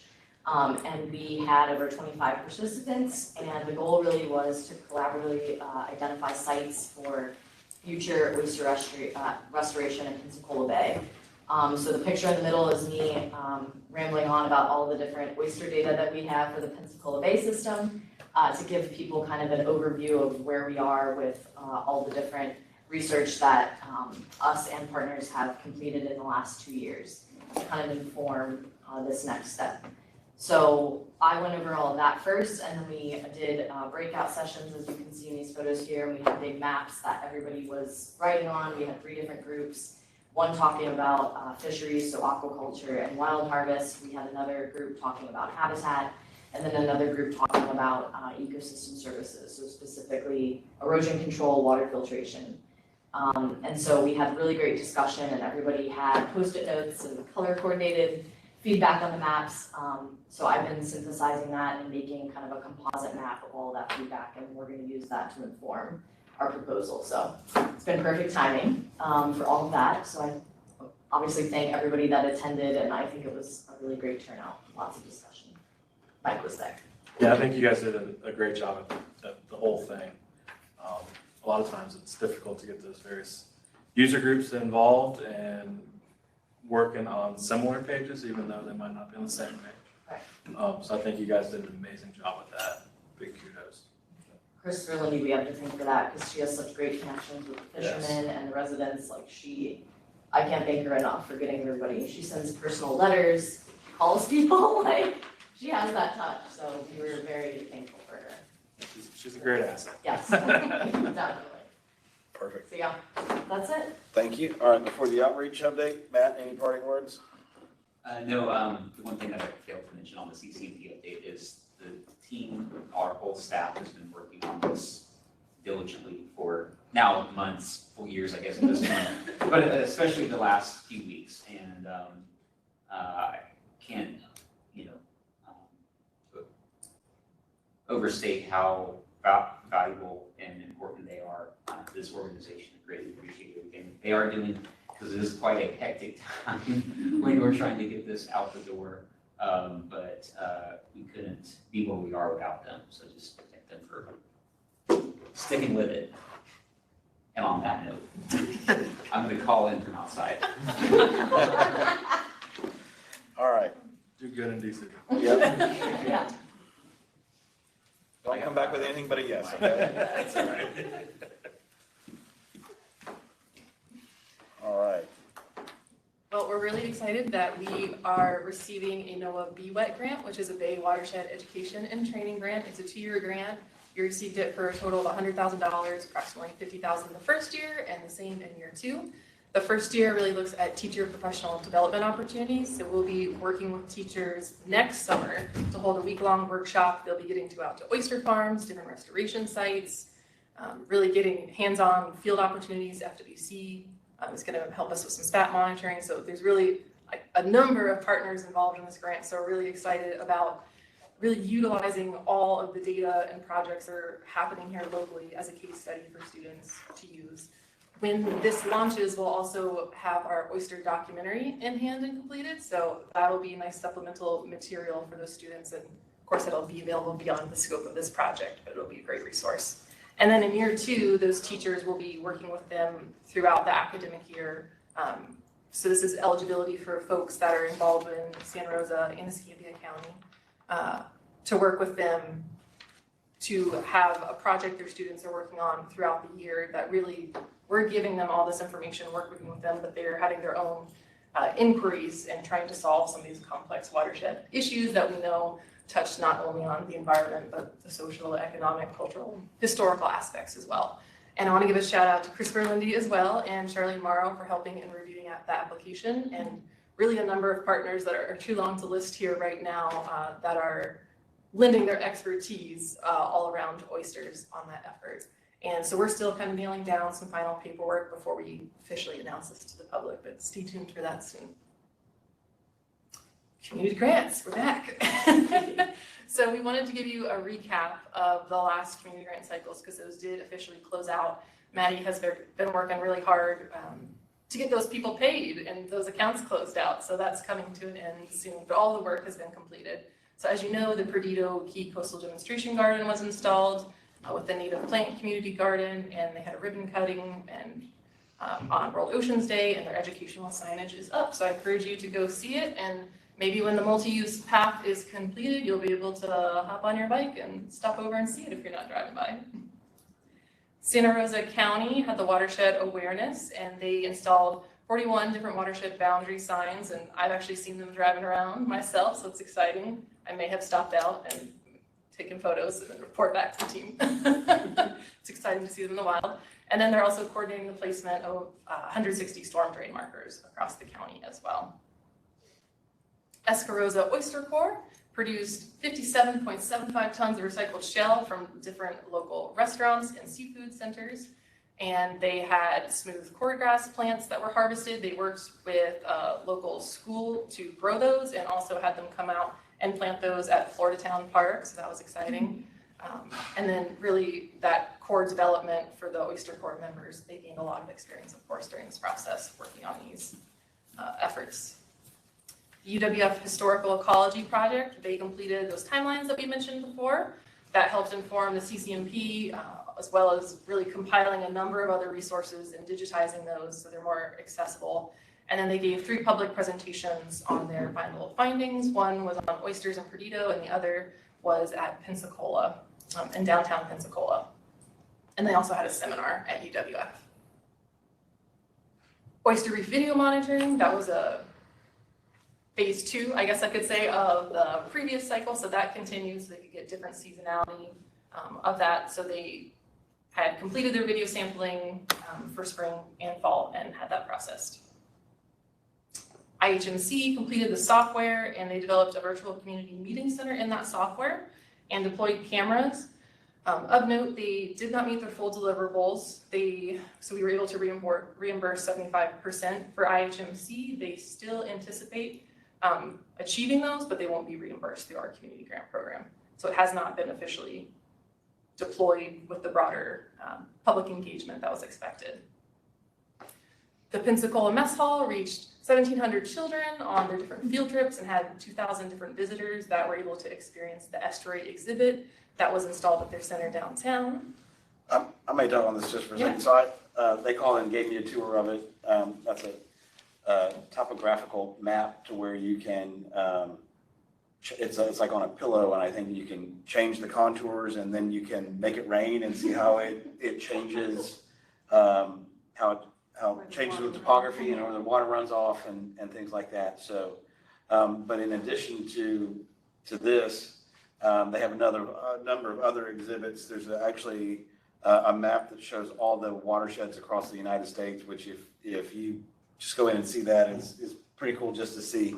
But then I think you guys have also taken part on where they have a device that puts water down and you can change almost like changing a riverbed and see how it impacts the flow of water. So they have a whole room set up almost for this type of engagement. It was really neat to see. So. And then Fisher's Landing, the master plan was updated, educational signage was created, as well as a sedimentation study. And then as really an add-on, this wasn't included in the original proposal, we assisted them with a field trip of students out to Fisher's Landing, and they also went down to Project Green Shores, actually the day they finished planting, I think we had mentioned before. So that was really exciting. We got to really get the first real fresh look at Project Green Shores Phase 2 going in. And it's that time again. So as we were working on paying out those final grants, we have released the RFP that went out on July 6th, and those applications are due August 3rd by midnight. Someone had asked me the other day, have we received any yet? No, but that was the case last year. It'll probably be August 3rd between 5 p.m. and 11:59 p.m. But we are excited to see a number of those come in again this year from across the watershed. And it will be a similar funding cycle as last year, so running from October to the end of May, and the awards are going to range from $10,000 to $50,000. And then just some notable dates that we mentioned earlier, August 24th is when the selection committee is meeting to review and propose a slate of proposals that will come to you all on August 31st at the selection, community grant selection meeting. And I should also note, you will be receiving a calendar invite for the Community Grant Symposium, which will have presentations from each of our awardees from last year, as well as we'll be handing out awards to our new recipients. That'll be September 24th during National Estuaries Week. And then Emerson is going to give you an update on trash-free waters. I'm gonna go to the podium. I think you can talk forever, Yeah. but if you want to. Yeah. By all means. Podium. Since I was sitting in the back, I haven't seen everybody. Hello, everybody. Yeah, thank you, Logan. I just wanted to give you a brief update on our trash-free waters project. Like Whitney mentioned earlier, we've been monitoring litter accumulation in our 3 targeted creeks for almost a year. It'll actually be a year since boom deployment on July 31st. So it's a really exciting time for the project. On August 11th, which is a Thursday, and actually 2 weeks, I guess, we'll be reconvening some of our volunteers, the organizations that we've been partnering with on the project, staff obviously, to present the data that we've collected, going over the types of litter we've been seeing in these creeks, and the potential sources of that litter. And really the ultimate goal of that meeting is to identify priority projects and or collaboration opportunities that might be funded through the Trash-Free Waters project. And so that's all with the intent to actually prevent waterborne trash from entering these creeks in the first place. So we've been intercepting it and collecting data on it for about a year. And now we really want to use that data to inform preventative measures and see, how those preventative measures perform in our watershed. So it's a really exciting time, and we're super excited for that. Does anybody have any questions on our Trash Free Waters project or our upcoming workshop, or anything to add from the rest of the staff? Is there gonna be a full report that comes out from all those efforts? How's that gonna get summarized? Yes. Yes. I expect that the presentation, the summary that we provide at the workshop, if folks aren't able to attend, we'll send that along and make it available as well. No, I'm really And interested. the grant think- sunsets next summer, June, Yeah. right, end of June? And then we have final grant report. The Right. grant report, yeah. But we will probably make. Which unfortunately more is visuals. sometimes difficult to find grant reports, so. Yeah. I think it would be great to put those results out to the public. Yeah. I think you guys have done a really great job with this project. And I'm interested to see kind of the big picture of how successful and how much of an issue, this Well, is. we've talked a couple of things. One, we want to highlight the collaboration that Pensacola Credo has done with Trash Free Waters Yeah. on a national scale, along with what Mobile Bay has been doing with the city of Mobile and all that. So there'll be that, like, basically public information that goes out in our Trash Free Water newsletter. I've talked with Matt and them about putting some of this on their website in the future as well. But we're also interested in, we have a free app that we've developed with partners called the Marine Debris Tracker. And we would like to see all the resulting data get into that as well. Because there's other folks all across the Gulf that are doing this, and we want to see the cumulative removal that's taking place across the Gulf. Y'all tracking the trash, I know by category, and I always thought that we should award the trashiest beer vendor, the trashiest,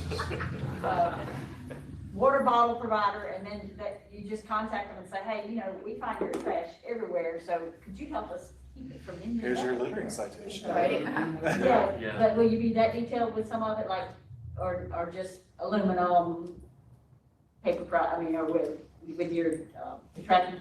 Yeah, no, that's a great question. So we have gone that fine detail.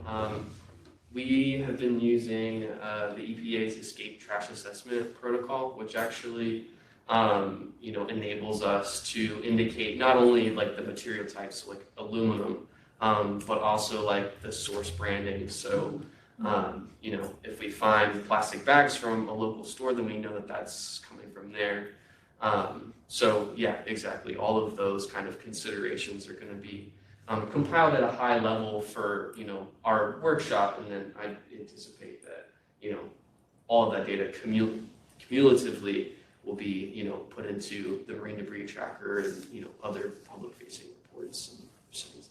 We also, it's condition as well, so it's like you can Right. tell if something is really far degraded or new litter, so you can kind of tell if it's been legacy litter versus new. So that's at least helpful in terms of, okay, has this been buried a long time and because of the storm it got unearthed kind of thing, or is it new constantly coming in? Yeah, and that's bi-weekly monitoring, so it's pretty. And it's, Pretty you're frequent. calling it a boom, is that a trash trap? Yes. So it's a little bit different mechanism from like, the big metal receptacle that would like float, underneath the water at surface level. The booms are just like a conventional like sediment or turbidity boom that floats on the surface, so it collects floatable trash. She's familiar with the litter getters. Litter getters, yeah, it's They not put bad. some on the Daphne and she would put Daphne. Yeah. It's litter getter light. Affordable litter? No, it's just that, they didn't put the metal what does he call that trap. thing in the middle, the metal Yeah, trap? I can't think of Is the it name. still the Osprey initiative doing Yes, it, or is it? yeah. separate? And actually, it was like a newer design when we Yeah. first started, with their boom. And then it was nice because obviously kayaks and things can get over and you don't have to put a gate in for people to come and pass. But after they came to look at all three creeks, they just didn't think it was necessary to put the litter getter. Yeah, I mean, Yeah. there's not many areas. Mobile is definitely Right. a designated area, but like in Baldwin County, we're having a hard time finding where one would be Sure. effective and efficient. Right. I want to do what they've done. Yeah, it's been great. And he does, basically, we have like a double system to where if it's like a really flashy system, if there's a lot of water coming through, there's basically two back to back. That's what they recommended, so. Absolutely. Perfect. Thank you. Thanks for those questions.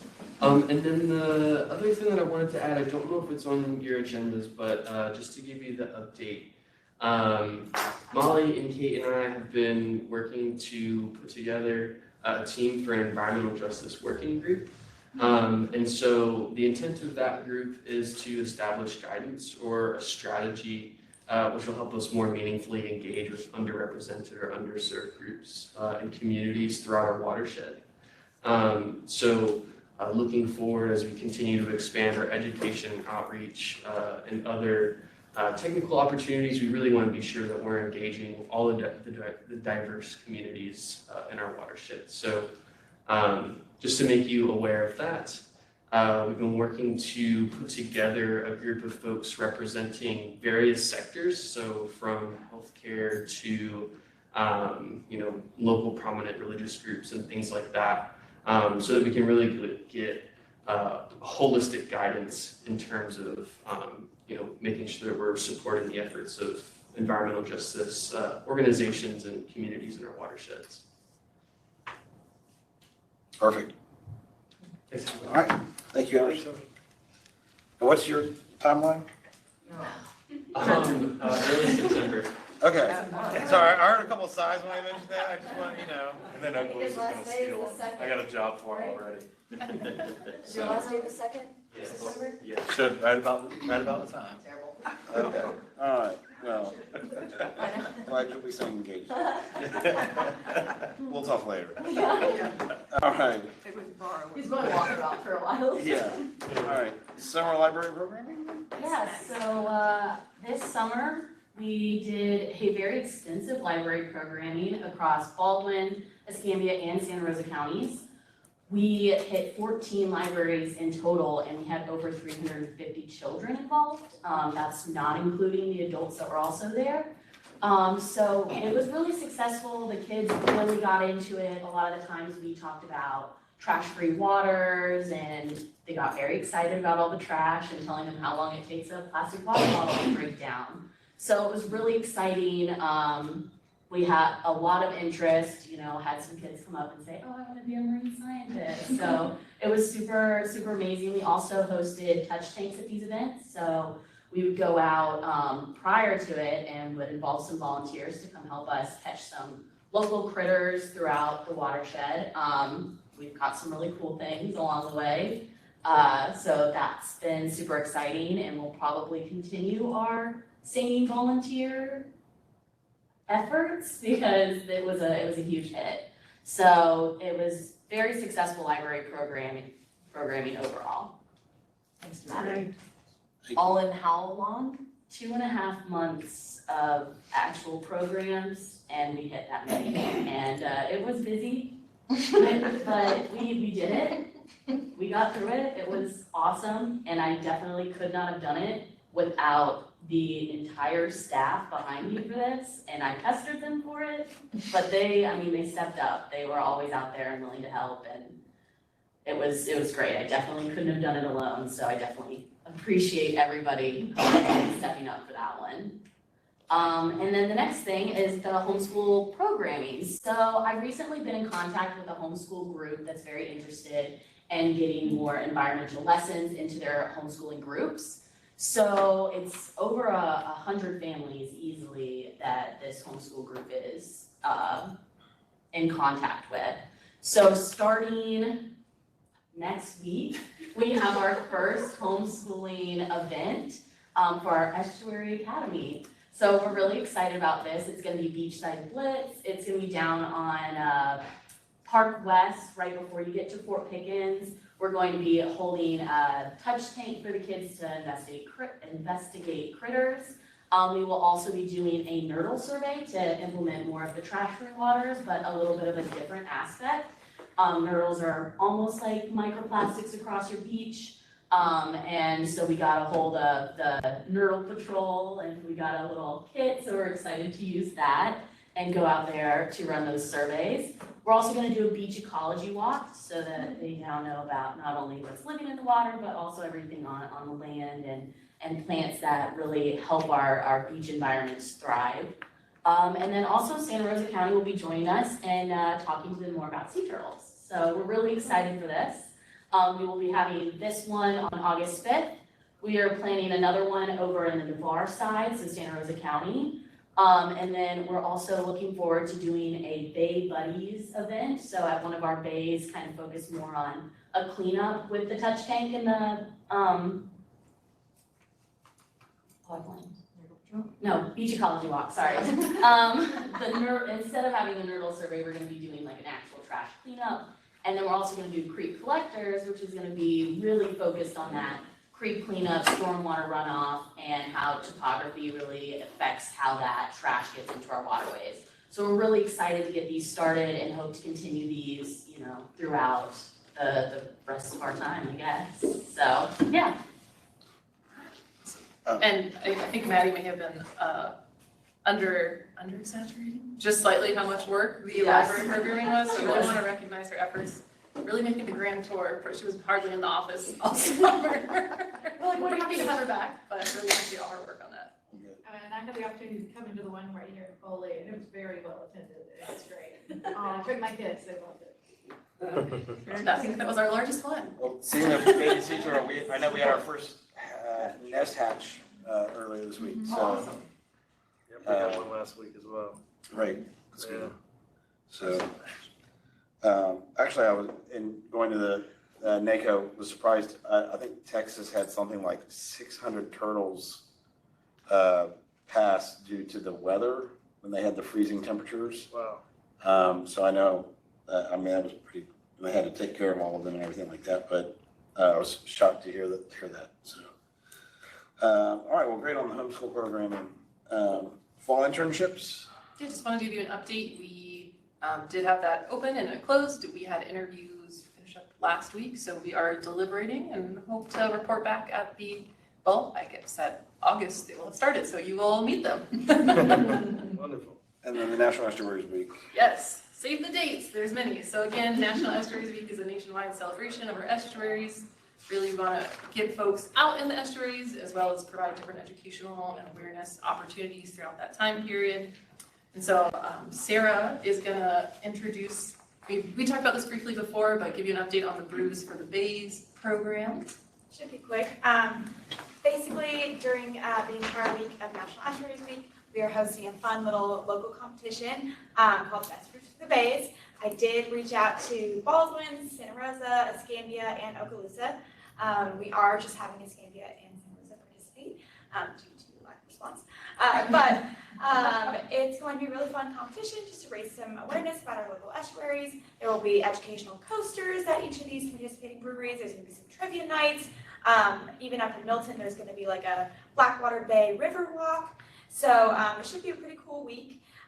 We do have a percentage of the proceeds of a featured beer that each participating brewery has decided to feature. A percentage of that proceeds will be going back to us. So we do actually get something out of this. And everyone else gets to have some beer. So it's going to be kind of a cool behind the scenes feature of National Estuaries. Yes, and it's going to be a trail. And when you get your passport completed, yes. the first number of people will get some kind of prize. So you There's have to go out and support the cause. And there's 7? There's 7, Yes. So we're going to be kicking off that week. We're going to be at gallery night, really promoting the Brews for the Bay program and also all the different opportunities during National Estuaries Week. And then we'll be on the next Saturday morning, bright and chipper, at the Alabama Coastal Cleanup at a location on Perdido River. We have a paddle that we're working with partners from the Florida Public Archaeology Network and TNC representatives to do a paddle from Escribano Point out to the East Bay Restoration Site, which will be really exciting now that they have found oysters on the reef. We're really thrilled to be able to get people to have a chance to see that. The 19th, Monday, we're doing a lunch and learn. You'll remember last year it was all about oysters, and this year we're going to be featuring manatees and sea turtles on the move. We'll have Elizabeth Hyde from the Dauphin Island Sea Lab, who Panhandle Manatee, all the awareness sightings are going to. She's going to be reporting on the sightings in our area. And then Samantha Bulldog from Escambia County is going to be giving an update on a number of partners' sea turtle nesting efforts this summer. On Tuesday, we'll have that trivia night at Perfect Plane. We hope you can come out and join us at all of these, but that one as well. The 21st, we have two things that are in the works that day. We're looking to do a morning slow ride at Gulf State Park. It's like a guided bike tour, and then in the evening at Blackwater River, we'll be partnering with Beardless Brewha to do a walk along the river, an educational walk, but then also really get folks excited about that brewery proceeds program. And then, I guess it was the 22nd. Thursday the 22nd, again, this will be on a calendar invite to you from 5:30 to 8:30. We're going to have our community grant symposium that we already discussed tentatively. It's going to be at the Bayview Community Center in Pensacola. And then we will be tabling all weekend from Friday to Sunday at the Pensacola Seafood Festival again, really hoping to one last push. It'll also be an opportunity for people to come see us in person and turn in their passports as they finish that beer trail. And one other update. Yes. We're working with a local jewelry designer. Yes, thank you. She made these. She has agreed to do a proceeds program. She's going to do an estuary collection for us as a program, and she'll be featuring those at gallery night. She also has a website where she'll be featuring it the whole month of September. So she has like 6 to 7 designs. We had a meeting to talk about, fun things that she could highlight. And she might do a couple studs with our logo on it and all these different animals and cool things. So as soon as we get that, we can send out that link, and then a portion of those proceeds will come back to us as well. Yeah, actually, all of it minus the cost of her creating them, which is very generous. We're very excited. She's doing it the whole month long. So we're also planning to be at the downtown market 2 weekends before National Estuaries Week to hopefully have a table right next to her that when they are excited about all their awesome estuary collection, come talk to us. She's done this for like autism awareness and other Pensacola specific organizations. She usually tries to do 2 a year, so we got lucky because I've spent a lot of money at her store. So, and then I contacted her and I was like, please help, because I had the idea like months ago. So I contacted her probably in January, and she decided to do it. So we're excited. Robert, that store's not on this. I know. Why this? Come on. All right, on to committee updates. Paul, you still there? Yes. Stuck it out. So we had our technical committee meeting yesterday. Went over the CCMP that you saw today. Had a good positive input on that, and we're waiting to get our hands on the draft and help push this across the finish line. That was pretty much it. You've got all the dates of things coming up. We'll be pushing for those as well. And again, a wonderful group of people to work with. They're doing a fantastic job, and I'm looking forward to the future on this. And thanks a lot for you guys being there as well.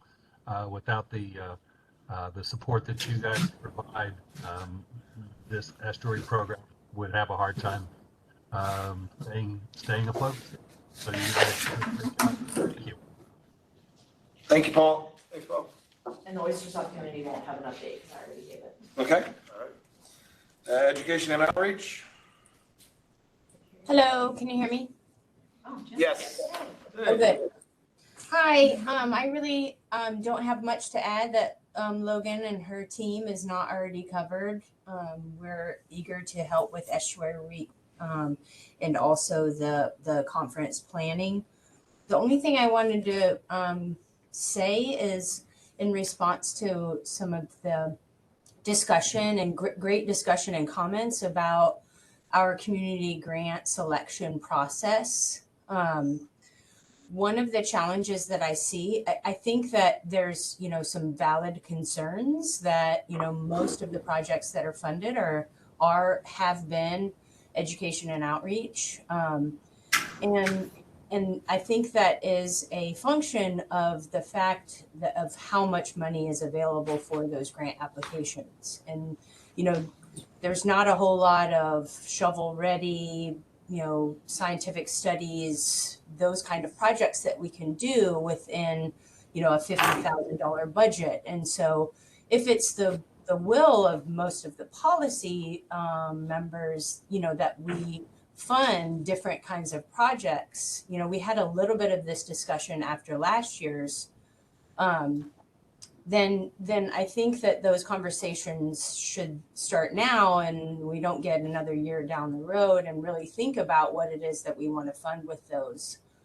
Because it's not a matter of the selection committee only focusing on education and outreach. It's a function of those are the majority of the applications that we receive because of that level of funding. So I just wanted to kind of plant that seed and make that comment about that. Because I think that it's a valid argument, and I think that we could make some good progress with projects on the ground if we rethought that. But with the current structure of how we have it, it is going to be difficult to be able to fund some of those shovel-ready, scientific studies, direct improvement to water quality, et cetera, those projects. So that's really all I wanted to add. Thank you, and comments noted. All right, business partnership program update. Well, we're going to have a Santa Rosa County Business Partnership meeting on August 30th that Sarah has been working with Santa Rosa County to schedule. So stay tuned for an official registration for that coming soon. And Sarah, who is our development intern, has also been working to explore different platforms for donor databases, and looks like we may be moving forward with one soon. So we'll have a full report on that coming soon. Perfect, thank you. All right, any policy board or agency updates? I did get the chance to go out to the oyster restoration project on the tours they were offering, and we actually jumped in the water and got out there. And here's a picture of less than a year on one of the first 3 reefs. What's growing? Oh my gosh. Wow, the size of that one. That And is they picked up awesome. one rock and it had 46 oysters growing on it, one piece of limestone. So that was the first time they had jumped in the water and actually looked. How many were growing on when you left? All 46. But it was pretty amazing. I was able to bring my wife out with me, and they were just ecstatic and they really sped that project up. It's probably done by now. Yeah, They were it's done. planning to have it all finished. They were waiting for the last load of rock, so it's exciting. Yeah, That's there's a lot of fish and big fish out Yep. there when we were out there too. Amy, we're at agency updates. If you have anything specific you want to give, or appreciate your involvement throughout the meeting, so. Yeah, absolutely. EPA does plan to put a funding opportunity on the streets before they come down here, but I hope to have more of an update on exactly what that will entail at the next meeting. Great. Anybody else, policy board or agency updates? Public comment. Has anyone made a request online or speak up now?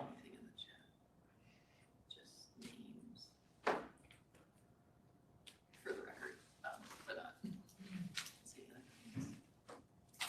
If there's nobody online, I do want to mention that the summer has gone by very quickly. And this is actually Kate's final week with us. And so I just wanted to recognize her really quick for all of her hard work. She's been integral to putting together our EJ working group and making preparations for our Resilience Readiness project.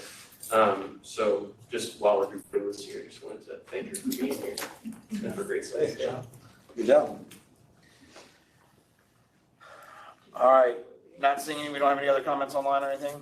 Okay, seeing no public comment, anything else from the board? Go to the whole? All right, we are adjourned. Thank you. Thank you.